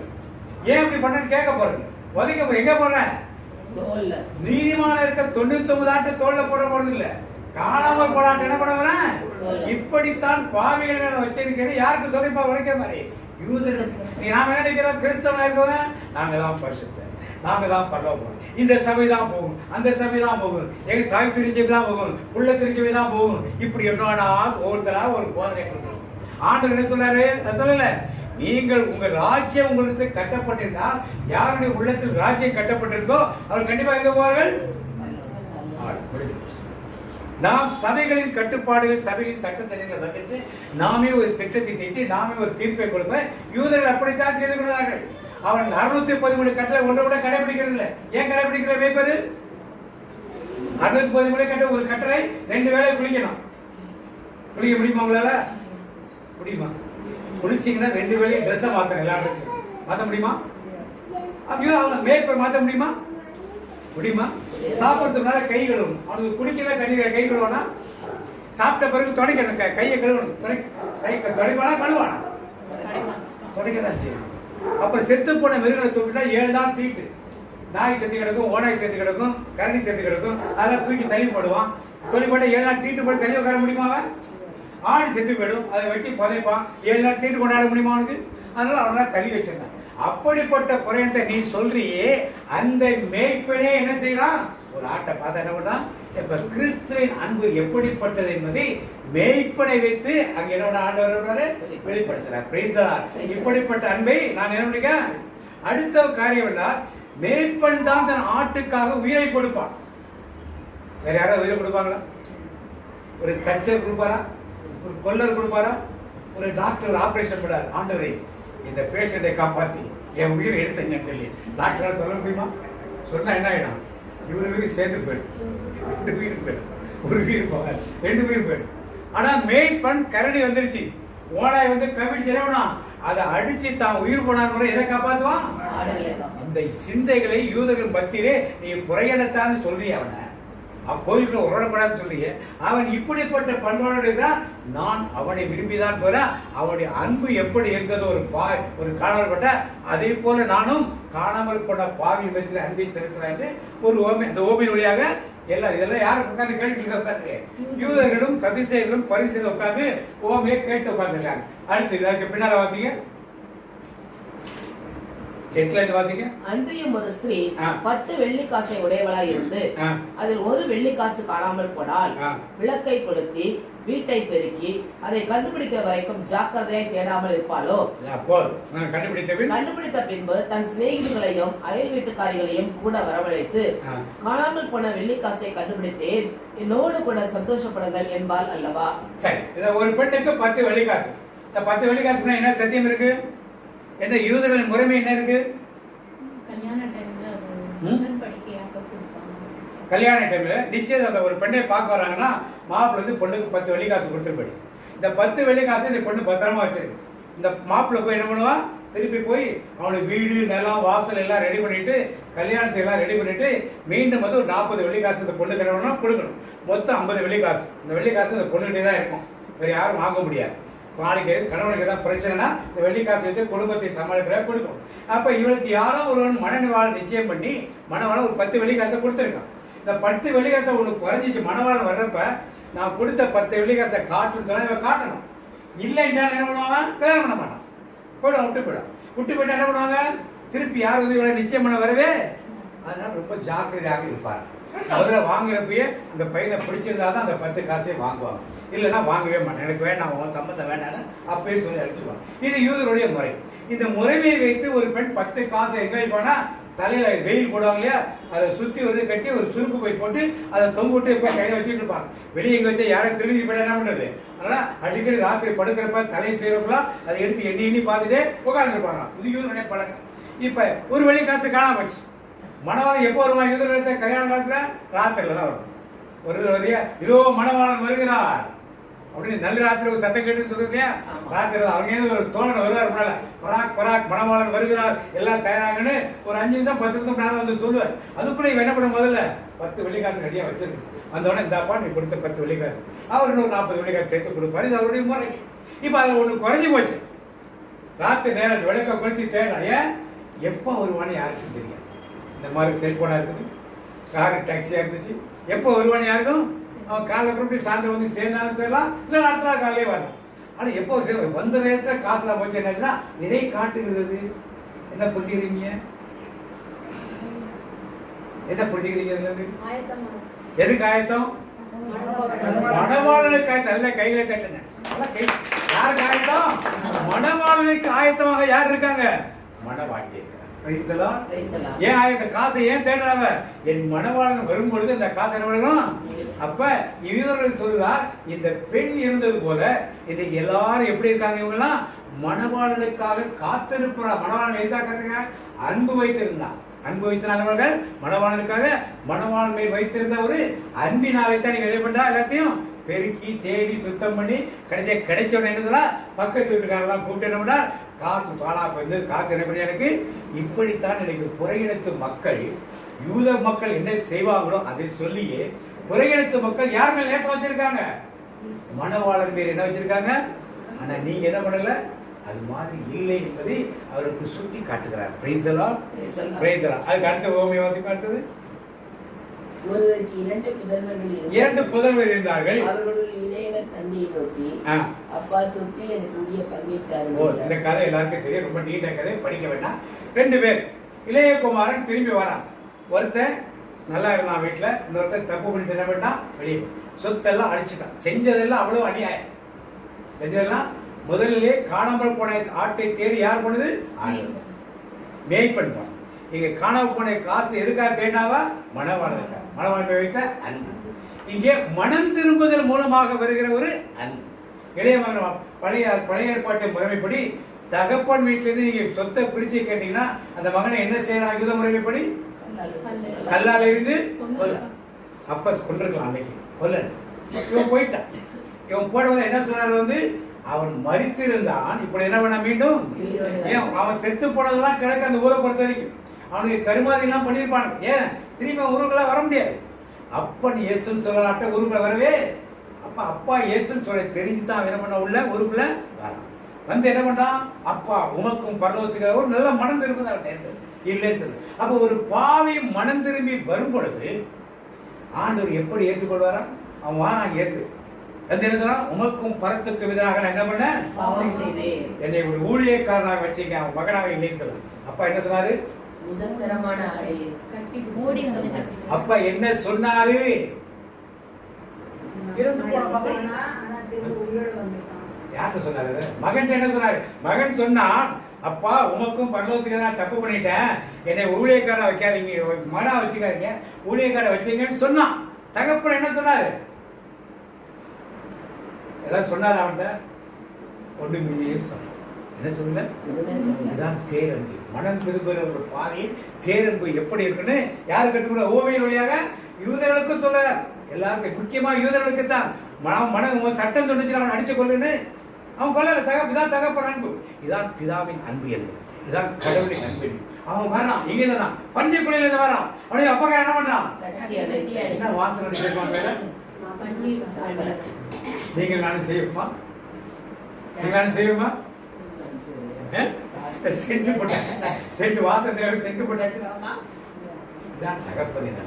மனம் திரும்புதல் உங்களுக்கு எனக்கு ஏற்பட்டிருந்தால், தகப்பனை நீங்க என்ன பாவம் செஞ்சிருந்தாலும் சரி, எந்த பன்றிக்குழியில் இருந்தாலும் சரி, நீங்கள் தகப்பனின் அன்பை மனம் திரும்பி வரும் பொழுது இப்படிதான் கடவுள் ஏற்றுக்கொள்வாரு. ஒரு சட்டம் சொல்லுது தண்டிக்கணும் தண்டிக்கணும் தண்டிக்கணும் சொல்லுது, அப்படி அல்ல, தண்டனைக்குரிய தேவன் அல்ல. புதிய இறை புதிய முளை கிட்டு கிளம்பிடுச்சு, யாருக்கு தெரியாம, உங்களுக்கு அது தெரியல, இப்பயாவது தெரிஞ்சு உடனே என்ன பண்ண, விருது என்ன பண்ணாரு, கொண்டு பண்ணிக்கிறார். பேரன்பு, மனம் திரும்பலோடு தேவன் காட்டுகிற ஒரு பெரிய பேரன்பாக இருக்கிறது. அடுத்தது வாசிப்போம். உங்களில் ஒருவனுடைய ஊழியக்காரன் உழுது அல்லது மந்தையை மேய்த்து வயலில் இருந்து வரும்போது எஜமான் அவனை நோக்கி, நீ முன்பு போய் சாப்பிட்டு வா என்று அவனுக்கு சொல்வானோ, நீ எனக்கு சாப்பாடு ஆயத்தம் பண்ணி அறையை கட்டிக்கொண்டு நான் போஜனம் பானம் பண்ணும் அளவும் எனக்கு ஊழியம் செய், அதற்கு பின்பு நீ புசித்து குடிக்கலாம் என்று அவனுக்கு சொல்வான் அல்லவா? தான் கட்டளையிட்டவைகளை அந்த வேலைக்காரன் செய்ததற்காக அவனுக்கு உபச்சாரம் செய்வானோ? அப்படி செய்ய மாட்டான். என்ன புரிஞ்சுக்கிறீங்க? ஒரு எஜமானும் வேலைக்காரனும் வயல இருந்து வராங்க. வந்தா எஜமானு சொன்னா, எனக்கு போய் சாப்பாடு ரெடி பண்ணுது, சாப்பாடு எப்படி எனக்கு வந்து பயப்பா இருக்கு, நான் சாப்பிட்டு முடிச்ச பிறகு அப்புறம் நீ போய் சாப்பிட்டு என்ன பண்ணு, என் கூட உட்காந்து சாப்பிட்டு சொல்லலாம். நானும் உன்னோட வந்து வேலை செய்ய, நீ வயல வேலை செஞ்ச, நானும் வேலை செஞ்ச, பாவம் நீ கஷ்டப்பட்ட, என் கூட உட்காந்து வேலை செஞ்சு சொன்னாலா? ஏன் சொல்ல யோபு என்ன கற்றுக் கொடுக்குது? அது உயர்ந்தவன் தாழ்ந்தவன் ஒரு படம் காட்டினான். நான் வந்து எஜமான, நீ வந்து ஊழியக்காரன். நீ எனக்கு யார் எஜமான, இப்ப யார் ஊழியக்காரன்? சேஸ்தா எஜமான, ஏசு எஜமான, இப்ப யாரு? நாம யாரு? ஊழியக்காரன். அந்த நிலையை ஒரு பாவி மறந்துவிடக் கூடாது என்பதற்காக சொல்லுவோம். நாம அவரால் அழைக்கப்பட்டது எல்லாம் சரி. நம்முடைய கடமை என்ன? யாருக்கு ஊழியம் செய்யணும்? நம்ம ஏசு நமக்கு வந்து ஊழியம் செய்ய நினைக்க கூடாது. யூதர்கள் அப்படித்தான். நாங்கள் 613 கட்டளை கடைபிடிச்சோம், நாங்கள் சொல்றபடிதான் தேவன் நடக்கணும்னு நினைச்சாங்க. அது சொல்லல. எஜமான் தான். நீ அப்ராணியான ஊழியக்காரன், ஊழியக்காரனா எஜமானுக்கு செய்யணும். எஜமான் உனக்கு என்ன நன்மை செய்திருக்காரு? உனக்கு வேலையை கொடுத்திருக்காரு, ஊழியம் செய்ய ஒரு இடத்தை கொடுத்திருக்காரு, எல்லாம் கொடுத்திருக்காரு. அதுக்கு நீ எப்படி இருக்கணும்? நன்றி இருக்கணும். நன்றி உள்ளாருன்னா என்ன செய்யணும்? எஜமானுக்கு வேண்டியதை நீ முதல்ல என்ன பண்ணணும்? இன்னைக்கு நாம் சார்ந்திருக்க சபைகளிலே எஜமானாக இயேசு கிறிஸ்துவுக்கு என்ன செய்யணும்? ஆலயத்தை கட்டுறதுக்கு டொனேஷன் கொடுங்கன்னா கல்வெட்டுல பேர் எழுதுனா கொண்டு போய் கொடுத்துருவோமா? ஏழைகளுக்கு உதவி செய்யணும்னா ஏழைகளுக்கு உதவி செய்யணும்னா கொடுக்க மாட்டோம். ஏன்? கட்டடத்துல நம்ம பேர் வந்து கல்வெட்டுல பேர் போட்டுருவாங்க, உடனே டக்கு முடிவு என்ன பண்ணோம்? கொடுத்துருவோம். இப்படித்தான் ஆண்டவரை எஜமானனுக்கு நீ செய்ய வேண்டிய நன்றி என்ன பண்ணணும்? செய்யணும். ஆண்டவர் உங்களை பாவத்தை நிலையிலிருந்து மீட்டு உங்களையே மீட்டு கொண்டாந்துருக்க. அதுக்கு நன்றியாக என்ன பண்ணணும்? அவருக்கு நாம் என்ன பண்ணணும்? ஆண்டவருக்கு என்ன செய்யணும் கேட்டுட்டு உட்காந்துருக்க கூடாது. இன்னைக்கு நாம் என்ன பண்றோம்? எப்படி ஜபங்கள் எப்படி இருக்கு? இதை கொடு, அதை கொடுங்க, இதெல்லாம் ஜபம் கிடையாது. இதெல்லாம் என்ன கிடையாது? ஜபமே நீ ஆண்டவருக்கு என்ன செய்ய, அந்த எஜமானன் அப்பளுக்கற்ற ஊழியக்காரனா இருந்தாலும் ஆண்டவர் நீ முதல்ல எனக்கு வேண்டியதை கவனி, அப்புறம் நீ என்னதான் படிக்க அப்படின்னு சொல்றது உண்மை. யாருக்கு சொல்லாத உண்மை?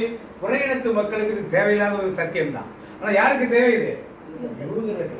நாம் பல பேர் எப்படி இருக்கோம்? யூதர்களை பார்த்தா பாரம்பரியத்தை வச்சு அன்னைக்கு இருந்த உடன்படிக்கை பேழை போல இன்னைக்கு எல்லாமே அப்படியே வச்சுட்டு வரும்.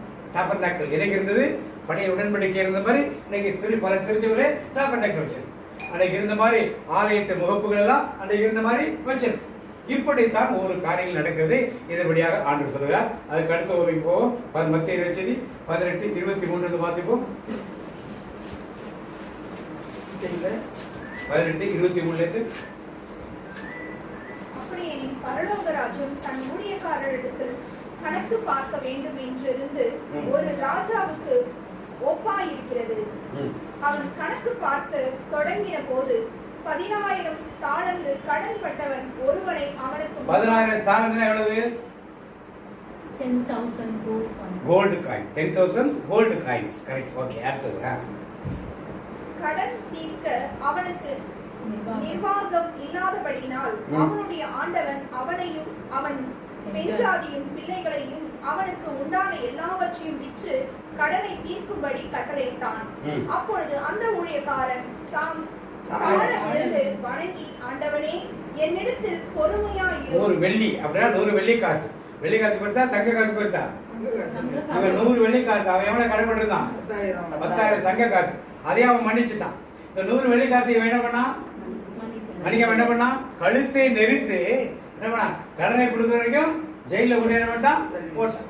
இதை கேள்விப்பட்ட எஜமானன் என்ன சொன்னா? வாசிக்க தொடர்ந்து 32. அப்பொழுது அவனுடைய ஆண்டவன் அவனை அழைப்பித்து, கொள்ளாத ஊழியக்காரனே, நீ என்னை வேண்டிக் கொண்டபடியினால் அந்த கடன் முழுவதையும் உனக்கு மன்னித்து விட்டேன்.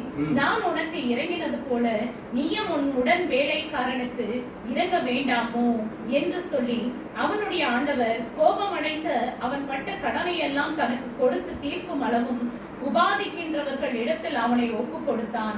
நீங்களும் அவனவன் தன் சகோதரன் செய்த தப்பிதங்களை மனப்பூர்வமாய் மன்னியாமற்று போனால் என் பரமபிதா உங்களுக்கும் இப்படியே செய்வார். எப்படி செய்வாரப்ப? 10,000 தங்க காசு கடன். நாம செஞ்ச பாவம் 10,000, சகோதரர் செஞ்ச பாவம் 10,000 கோல்டு. பெரிய பெரிய பாவம் சகோதரர் செஞ்சது. அதை மன்னிக்கல அப்படின்னா ஆண்டவர் என்ன பண்ணுவாராம்? உபாதைக்கிறவட்ட கொடுத்து கடனை கொடுத்து தீரும் அளவும் இப்படித்தான் உங்களுக்கு என்ன பண்ணுவேன்? புரியுதா? யூதர்களுக்கு என்ன சொல்றாரு? கட்டளை கடைபிடிச்சு நினைச்சிட பார்த்திருக்க. கட்டளை கடைபிடிச்சா எல்லாம் பரவம் போட முடியாது. மன்னிப்பு எங்க இருக்குது? நீங்க மன்னிக்கணும். முதல்ல சின்ன தப்போ பெரிய தப்போ யாரு பண்ணாலும் அவங்களை மன்னிக்கிற மனப்போக்கம் இல்லை என்றால் கிறிஸ்துவம் கிடையாது. கிறிஸ்துவம் கிடையாது. ஒரு சபைக்கு ஏதாவது ஒரு சபை எப்படி பேசலாம்? எப்படி ஒரு ஊழியக்காரரை பத்தி பேஸ்புக்ல எதையும் போட்டு பேசலாம்? நீங்க பாக்குறோம் நிறைய நல்ல பாடல் மாதிரி அங்க வகை போட்டு பண்றாங்க, அது பண்றாங்க, இது பண்றாங்க. ஆண்டவர் ஒவ்வொருத்தருக்கும் ஒரு ஊழியத்தை கொடுத்துருக்காரு. அவருக்கு அந்த ஊழியத்தை கொடுத்துருக்காரு. எத்தனை வாரம் எனக்குலாம் பார்க்க பயமா இருக்கும். பார்த்தா 400-500 வாரம் பிள்ளைங்க நிக்க அத்தனை பேரை கூட்டி வந்து பாடகை உங்க சபையில முடியுமா? பெரிய ஆர்சி சேர்ச்சி சிஎஸ்சி சேர்ச்சுங்களே உங்க சபையில 400-500 வாலிப பிள்ளைகளை கொண்டாந்து நிக்க வைக்க முடியுமா? ஆண்டவர் பக்கம் எதிர் வந்தாங்க. ஏதோ 2 வார்த்தையை கேட்குது, கேட்டு அதன்படி இருக்குது. எப்படியோ ஒரு வழியா ஆண்டவர் பக்கம் இயேசுன்னு அறிக்கையில வைக்கிறாரு. அதை பார்த்து அப்ரிசியேட் பண்ண முடியாம ஒவ்வொரு ஊழியக்காரன் ஒரு பார்த்து ஒவ்வொரு பேஸ்புக்லையும் அதே போனா வெளியில் உள்ள மக்கள் எல்லாம் பார்க்கிறாங்க உணர்வு இல்லாதபடி செய்கிறாங்க. ஏன்? மன்னிக்கும் மனப்பான்மை எங்க இல்ல? சபைகளுக்கும் இல்லை, சபையை நடத்துவதற்கும் இல்லாமல் நமக்குள்ளும் இல்லாமல். அப்ப நாம கொஞ்சோண்டு காரியத்தை கூட மன்னிக்க முடியவில்லை என்றால் நாம் செய்த பெரிய பாவங்களை ஆண்டவர் என்ன பண்ண போறல? அப்ப எது நிச்சயம் நமக்கு? எது நிச்சயம் நமக்கு? தண்டனை நிச்சயம். பெரும் வாதையாளர் தண்டனை எப்ப? எல்லாரையும் மன்னிக்கின்ற ஒரு நிலைமை நமக்கு என்னன்னா பாருங்க. இதுதான் கிறிஸ்துவத்தின் அடிப்படையை தான் ஆண்டவர் இயேசு சிலுவையிலே பார்க்கும் பொழுது முதல் வார்த்தையாக எழுதுகிறார், பிதாவே இவர்கள் என்ன பண்ணுங்கள்? இதெல்லாம் நாம விட்டுட்டோம். இதெல்லாம் என்ன விட்டோம்? மன்னிக்கிறது, பாவங்கள் இதெல்லாம் மறந்தே போய்விட்டோம். இன்னைக்கு நிறைய இடங்கள்ல பிரைஸ் அண்ட் வொர்ஷிப் மட்டும் நடக்கக்கூடிய மன்னிப்பு மன்றாட்டுகள் நடப்பது கிடையாது. அப்படியே மன்னிப்பு மன்றாட்டு நடந்தாலும் மனப்பாடமாக கற்றுக்கொண்ட பாடங்களாக இருக்கக்கூடிய உள்ளத்தின் ஆழத்திலிருந்து மன்னிப்பு வருவதே கிடையாது. எதற்காக நாம் ஆராதனை நடத்துகிறோம், எதற்காக சபை கொண்டு வைத்திருக்கிறோம்னு எனக்கு புரியுது. அப்ப நீங்களும் நானும் இன்றைக்கு ஆண்டவர் ஓமையை சொல்லுகிறார். மெயினா யூதர்களுக்கு சொன்னா இன்னைக்கு கிறிஸ்தவர்களுக்கு சொன்ன மாதிரி தான். நாங்க தான் பரலோகத்துக்கு போக போறோம் எல்லாரும் சொல்லிக்கிறாங்க. அந்த சபையெல்லாம் போகாது, சிலை வழிபாடு ஆட்சி சேர்த்து சிஎஸ்சி பண்ணாங்க. அங்க பங்கு மன்றத்தில் பயங்கர ஊழல் பண்றாங்க, அவங்க எல்லாம் போக மாட்டாங்க. இப்படி ஒவ்வொரு சபையிலும் ஒரு சபையில குறைஞ்சிருக்கிறது யார் தான் போகிறது? ஏன் இல்லைன்னா பரலோக ராஜ்யம் கிறிஸ்தவனுக்குள் வந்துட்டா கிறிஸ்தவன் போயிடுவான். எங்க வரல கூட பரலோக ராஜ்யம் தான் என்ன வந்து ஆட்டோமேட்டிக்கா மன்னிக்கிற மனப்பான்மைகள். 10,000 தாளந்து பெரிய பாவம் செய்ய நம்மை தேவன் மன்னித்தது போல சின்ன சின்ன தப்புதல் மகன் மகள் கணவன் மனைவி பெற்றோர்களை மன்னிக்க முடியவில்லை என்றால் எது நிச்சயம் எழுதி வச்சுக்கணும்? நாம நரகம் நிச்சயம் எழுதி வச்சுக்கோதான், முடிஞ்சு போச்சு. அதனால எனக்குள்ளே ஒரு உணர்வு, நாளைக்கு நான் போற ஆராதனைக்கு போறப்ப எல்லாத்தையும் நான் மன்னிச்சதே ஒரு உணர்வு எனக்குள் வரும். ஒவ்வொரு நாள் இரவு ஆத்தும பரிசோதனை செய்யறப்ப யார் மனதா புண்படுத்திட்டா ஆண்டத்தை மன்னிப்புக்கணும். முடிஞ்சா அவங்களுக்கு போன் பண்ணி இது மாதிரி அவங்களை பேசிட்டேன் மன்னிச்சிருக்குன்னு சொல்லி மன்னிப்பு கேட்டு பாருங்கள். உங்கள் உள்ளத்தில் ஒரு பெரிய சமாதானம் என்ன வரும். இதுதான் ஒரு கிறிஸ்தவனுக்கு அதான் ஆண்டுகிறார். உங்களுக்கு சமாதானம், உங்களுக்கு சமாதானம் என்ன சொல்றாரு? இறைவன் சொல்வது சமாதானமே சமாதானமே. இறைவன் சொல்வது சமாதானமே சமாதானமே. ஆண்டவருடைய யூதர்கள் மத்தியிலே நீ பாவி பாவி பிரயாணத்தெல்லாம் பாவி சொல்லிட்டு அவனெல்லாம் எப்படி நாங்க டீல் பண்ணுவோம், கடவுள் எப்படி டீல் பண்ணுவார்னு சொல்லிட்டு வந்துட்டு கடைசி அடுத்த ஒரு சொல்ல லாஸ்ட் லூக்கா செய்தி 7ஆம் அதிகாரம் 41 வாசிப்போம்.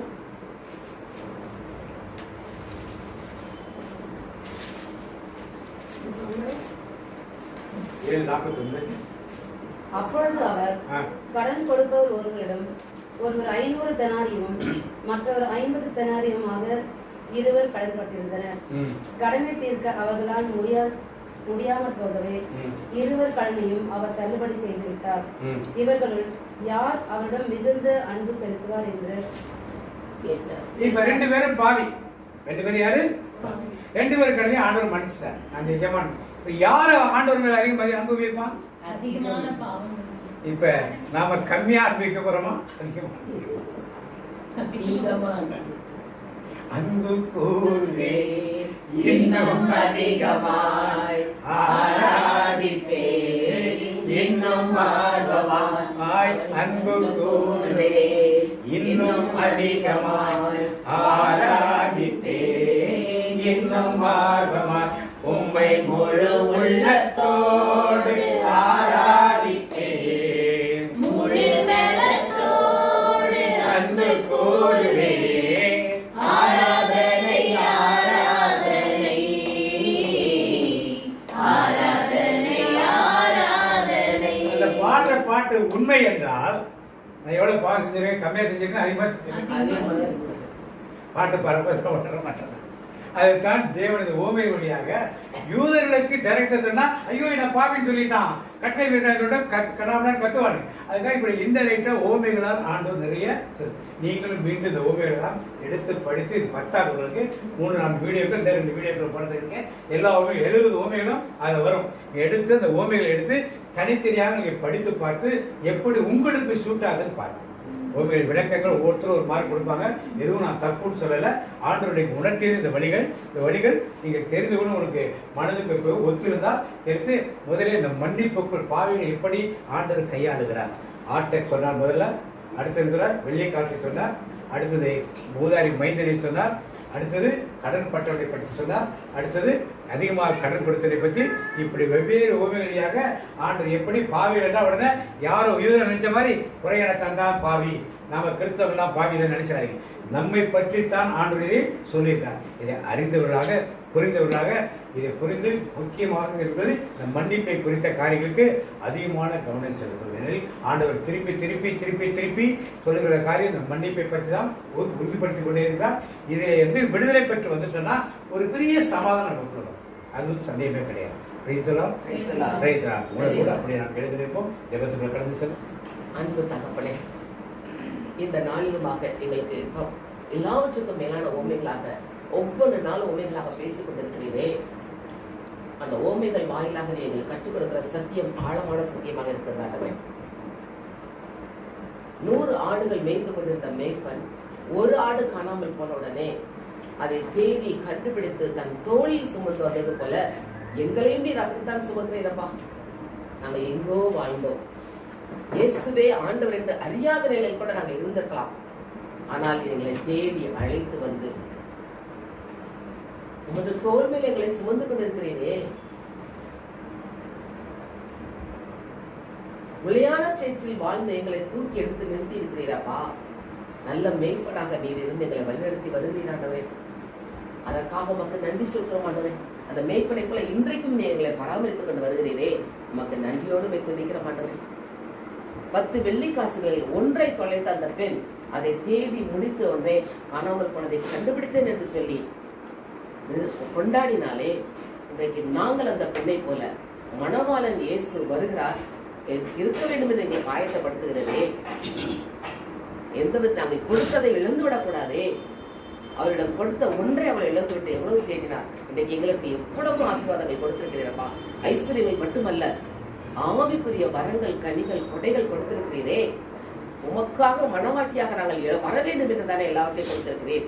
நாங்கள் அதை இழந்து விடாதபடி உம்மோடு கூட இருக்கணுமே, உம்மை போல் நாங்கள் மாறணுமே. எங்களை எடுத்து பயன்படுத்துங்க ஆண்டவரே. அந்த கடன் பட்டவனுக்கு மன்னித்தது போல அவன் நாங்களும் மன்னிக்க வேண்டுமே. 10,000 கோல்டு காயின் கடன் வாங்கினவன் அதிகாரியிடம் மன்னிப்பு கேட்டபோது மன்னிப்பு கொடுத்தார். ஆனால் அவனுடைய உள்ளமோ தன்னிடம் கடன்பட்ட 100 வெள்ளிக்காசை கூட மன்னிக்க முடியாதனால் எஜமானதை கேள்விப்பட்டு உபத்திரவத்துக்கு அவனை ஒப்பு கொடுத்தானே. அந்த நிலைக்கு நாங்கள் போய்விடக் கூடாதுப்பா. நாங்கள் எவ்வளவு பாவம் செய்திருக்கிறோம். எங்களை மன்னித்து தான் தேடி வந்தேன். பாவிகளை தேடி ரட்சிக்கவே வந்தேன் இந்த மனுலருக்கு என்று சொன்ன இயேசுவே, எங்களை தேடி வந்தீர். இன்றைக்கும் எங்களை நிலைநிறுத்தி பராமரித்துக் கொண்டு இருக்கிறீரப்பா. தொடர்ந்து நாங்கள் உமக்கு பிரியமானதையே செய்ய நல்ல பரிசுத்த ஆவியானவர் எங்களை வழிநடத்த வேண்டுமப்பா. அது பரிசுத்த கரங்களுக்குள் எங்களை தாழ்த்திட மாட்டவர். எந்த அளவுக்கு நாங்கள் பாப்பா அந்த கொடுமைப்படுத்துற அந்த ஊழியக்காரனை போல இருக்கக்கூடாது. 10,000 கோல்டு காயினை மன்னித்தீரே, அப்படி பல அந்த அவ்வளவு பலன்களை பெற்றுக்கொண்டோம். பிறனை மன்னிக்க முடியாமல் அவன் இருந்தானே, அந்த நிலைமையில் நாங்கள் இருக்கக்கூடாது. அந்த வெறுப்புணர்ச்சி பண வெறிய எங்களிடம் இருக்கக்கூடாதப்பா. உமக்காக நாங்கள் எல்லாவற்றையும் செய்ய எங்களை வந்து கருத்தில் ஒப்பு கொடுக்கிறோமப்பா. ஒப்பு கொடுக்கிற மாட்டோமே. 500 வெள்ளிக்காசு 50 அவருக்கு மன்னித்த போது 500 வெள்ளிக்காசுக்கு உள்ளவனை அவருக்கு மன்னித்த போது அதிகமான அவன் இயேசுவின் அன்பு கொண்டிருப்பானே. நாங்கள் இன்னும் எங்களுடைய பாவங்கள் எத்தனை என்று எங்களுக்கு கணக்கு தெரியாது. ஆனால் நீர் உமது புத்தகத்தில் எழுதி வைத்திருக்கிறேன். ஒன்றும் உமது பார்வைக்கு மறைவாக இல்லை. எங்களை மன்னித்து அரவணைத்து வழிநடத்துகிற அந்த தகப்பனே, தகப்பனின் அன்பை நாங்கள் உணர வேண்டும் ஆண்டவரே. சொத்தை பிரித்து கொண்டு போனவன், அப்பா நான் பரலோகத்துக்கு உமக்கு விரோதமாக பாவம் செய்தேனே என்று ஓடி வந்த மாத்திரத்திலே என்னை குமாரன் என்று சொல்லாதீங்க, ஊழியக்காரன் என்று சொல்லுங்க சொன்னான். ஆனால் அவர் ஓடி வந்து கட்டி அணைத்தவனை முத்தமிட்டாரே. அப்படிப்பட்ட தகப்பன் அன்பை நாங்கள் உணர்ந்து கொள்ள வேண்டும் ஆண்டவரே. இன்றைக்கும் நாங்களை அப்படிதான் அரவணைத்துக் கொண்டு இருக்கிறேன். தாயின் அன்பிலும் மேலான அன்பு உமது அன்பு ஆண்டவரே. இதை நாங்கள் உணர்ந்தவர்களாக இந்த ஊமைகளின் வாயிலாக நீங்கள் கற்றுக் கொடுக்கிற ரகசியங்களை உணர்ந்து பிறரை மன்னிக்க வேண்டும். எஜமானன் வருகைக்கு நாங்கள் எங்களை ஆயத்தப்படுத்த வேண்டும். அதிகமான எங்கள் பாவங்களை மன்னித்த தகப்பனுக்கு நாங்கள் இன்னும் அதிகமாக ஊழியம் செய்ய வேண்டும் என்று எங்களை கற்றுக் கொடுக்கிறப்பா. எஜமானும் வேலைக்காரனும் தோட்டத்திலிருந்து வந்தவுடனே எஜமானுக்கு பணி செய்ய சொல்லி வேலைக்காரனுக்கு சொன்னாரே. இன்றைக்கு நாங்களும் எங்கள் எஜமானாக இயேசுராஜாவுக்கு பணி செய்ய ஒரு கரத்தில் ஒப்பு கொடுக்கிறோமா? அப்படியே ஒப்பு கொடுப்போமா? எஜமானனே என் இயேசுராஜனே, எஜமானனே என் இயேசுராஜனே, என் உள்ளமெல்லாம் என் ஏக்கமெல்லாம் உம் சித்தம் செய்வதுதானே.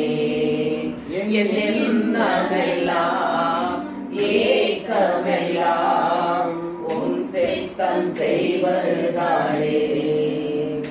எஜமானனே எஜமானனே என் இயேசுராஜனே,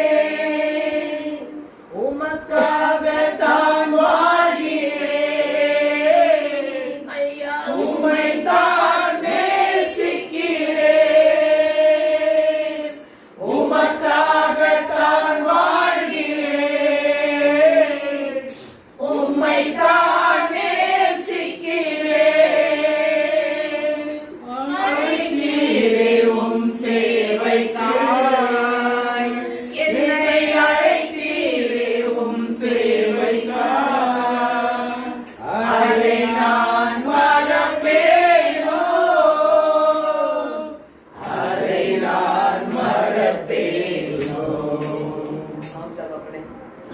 சேவைக்காக எங்களை அழைத்திருக்கிறீர் ஆண்டவரே.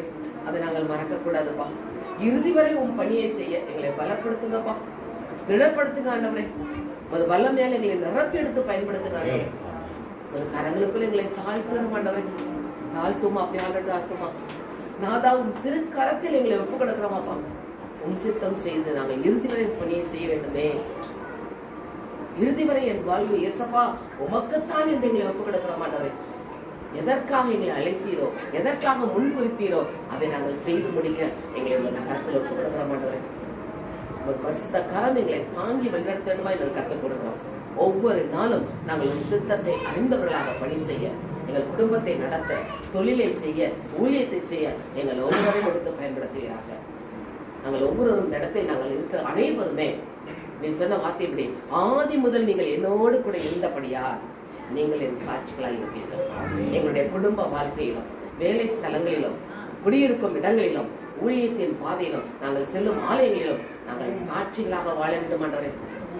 இன்றைக்கு இத்தனை ஓமைகள் வழியாக எங்களை திடப்படுத்தி இருக்கிறீரே, அதற்காக உமக்கு நன்றி சொல்கிறோம் ஆண்டவரே. நன்றியோடு துதிக்கிறோம். எனக்கென முன்குறித்ததை எப்படி நிறைவேற்றுவீர் என்ற தகவல் எங்களோடு கூட இருந்து நீர் எங்களை வைத்து என்ன திட்டங்கள் வைத்திருக்கிறோம் அதை நாங்கள் செயல்படுத்தக்கூடிய வல்லமை தந்து எங்களை வழிநடத்திடுமாய். ஒரு பரிசுத்த கரங்களுக்குள் இங்குள்ள எங்கள் ஒவ்வொருவரையும் தாழ்த்தி கொடுக்கிறதையா நீரே எங்களை வழிநடத்துவீராக. இயேசுவின் நாமத்தில் ஜெபிக்கிறோம் நல்ல பிதாவே, ஆமென். நன்றி ராஜா. அப்பா, இந்த நாளும் கூடப்பா அநேக பேர் இங்கே கூட்டு வந்த கிருபைக்காக நன்றி அப்பா. இந்த நாளில் ராஜா உண்மைகள் மூலமா எங்களுக்கு சொல்ல வேண்டிய கருத்துக்களை சொன்னீங்க, அதற்காக நன்றி அப்பா. அதை புரிந்து, அதை தெரிந்து, அதை அறிந்து நடக்கிறதுக்கு உதவி செய்யுங்க. அதுக்கான ஞானத்தையும் பலனையும் கொடுங்கப்பா. அப்பா, மற்றவங்களை மன்னிக்கிறதுக்கும் நாங்கள் நீங்கள் மன்னிச்சாதான் நீங்கள் எங்களை மன்னிக்கிறதுன்றது எங்களுக்கு நாங்கள் புரிந்து கொள்ள உதவி செய்யுங்கப்பா. அதை மன்னிக்கிறதுக்கான மனதை எங்களுக்கு கொடுங்கப்பா. இந்த நாளில் கூட ராஜா இங்கே வந்து அனைவரையும் ஆசீர்வதிக்கிறோம். அவங்க திரும்பி போகும்போது அவங்கள பத்திரமா எப்படி நீங்கள் பத்திரமா கூப்பிட்டு வந்தீங்களோ அதே மாதிரி பத்திரமா அவங்களை கூட்டிகிட்டு போங்க, பலப்படுத்துங்க, அவங்க குடும்பத்தை ஆசீர்வதிங்க, வழி நடத்துங்க. கேட்டு நாமத்தில் ஜெபித்து தேர்ந்தெடுக்கிறோம். இதாவே வாக்குத்தத்தமும் என் தேவன் நம்முடைய ஐஸ்வர்யத்தின்படி உங்கள் கருத்தையெல்லாம் கிறிஸ்து இயேசுவுக்குள் மகிமையிலே நிறைவாக்குவார். இந்த மாதத்துக்குரிய வாக்குத்தம் விடுதலைக்கு யாத்திராகும் 23ஆம் அதிகாரம் 25ஆவது வசனம் வாசிப்போம். விடுதலை கடிதம் 23, 25ஆம் வசனம். என்னோட சேர்ந்து சொல்லுங்கள். உங்கள் தேவனாகிய கர்த்தரையே சேவிக்க கடவீர்கள். அவர் உன் அப்பத்தையும் கண்ணீரையும் ஆசீர்வதிப்பார். வியாதியை உன்னிலிருந்து விலக்குவார். தனிப்பட்ட வாக்குதான் உங்களுக்கு கொடுக்கப்பட்ட தனிப்பட்ட வாக்குதான் சொல்லுங்கள்.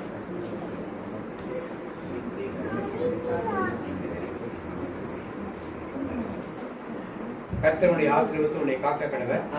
கர்த்தர் முகத்தினை பிரகாசிக்கும் கிருபையா இருக்க கடவர். கர்த்தர் முகத்தினை பிரசன்னமாக்கி சமாதானம் செய்வார். என் ஆத்துமாவே கர்த்தரை ஸ்தோத்திரி.